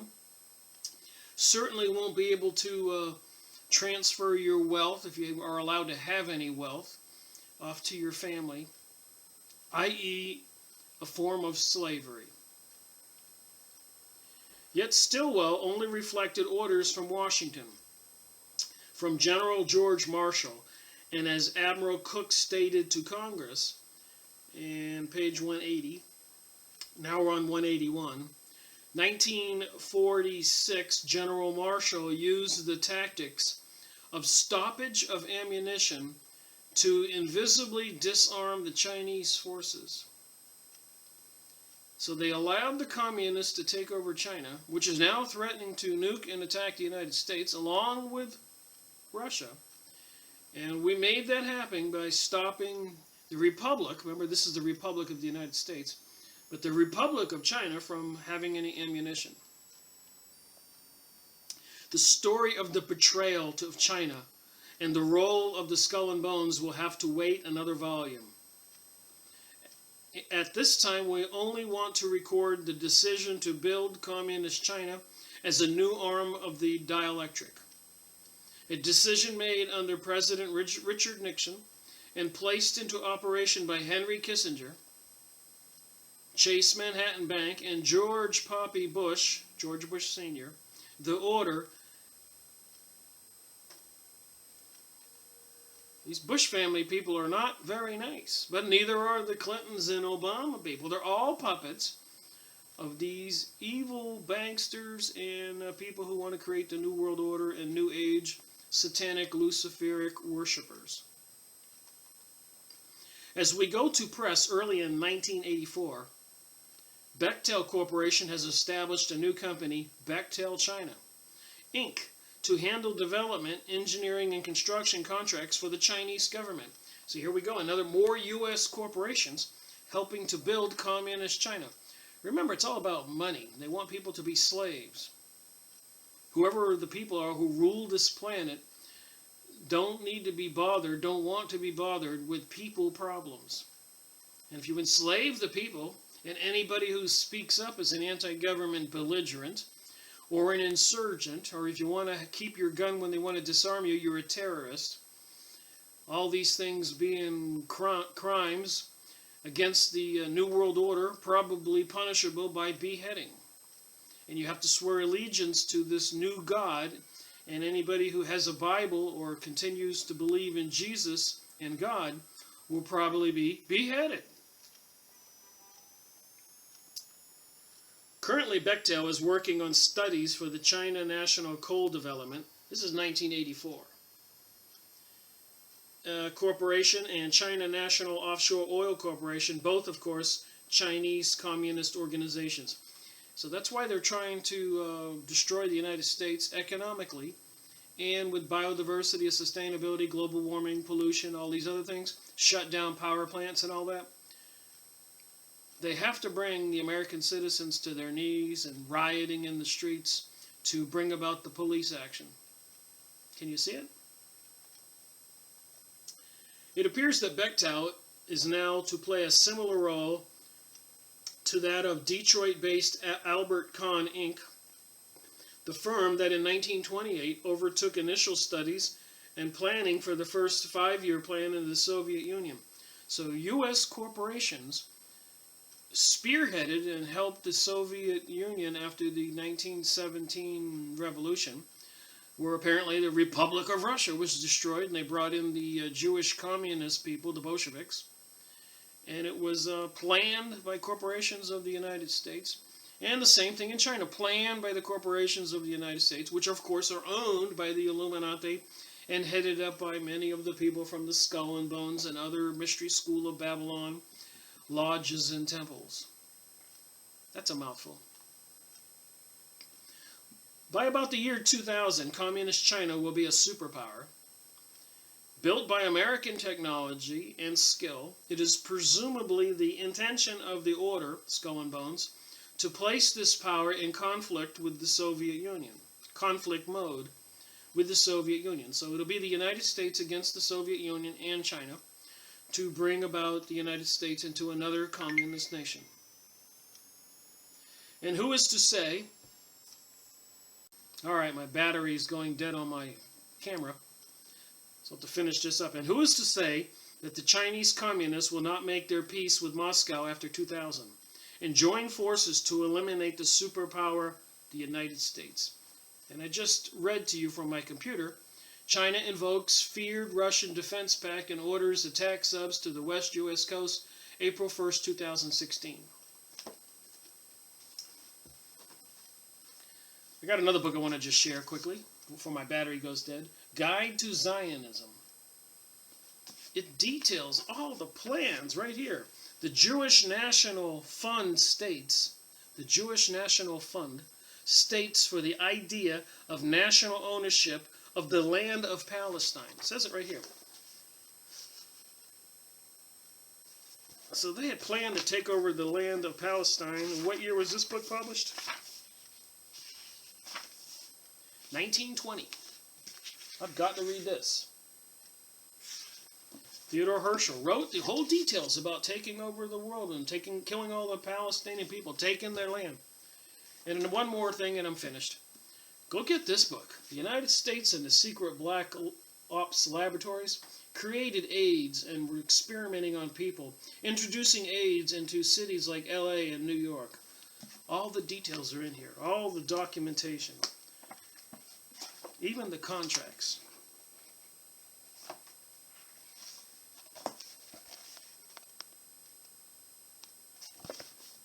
Emerging viruses, AIDS, and Ebola.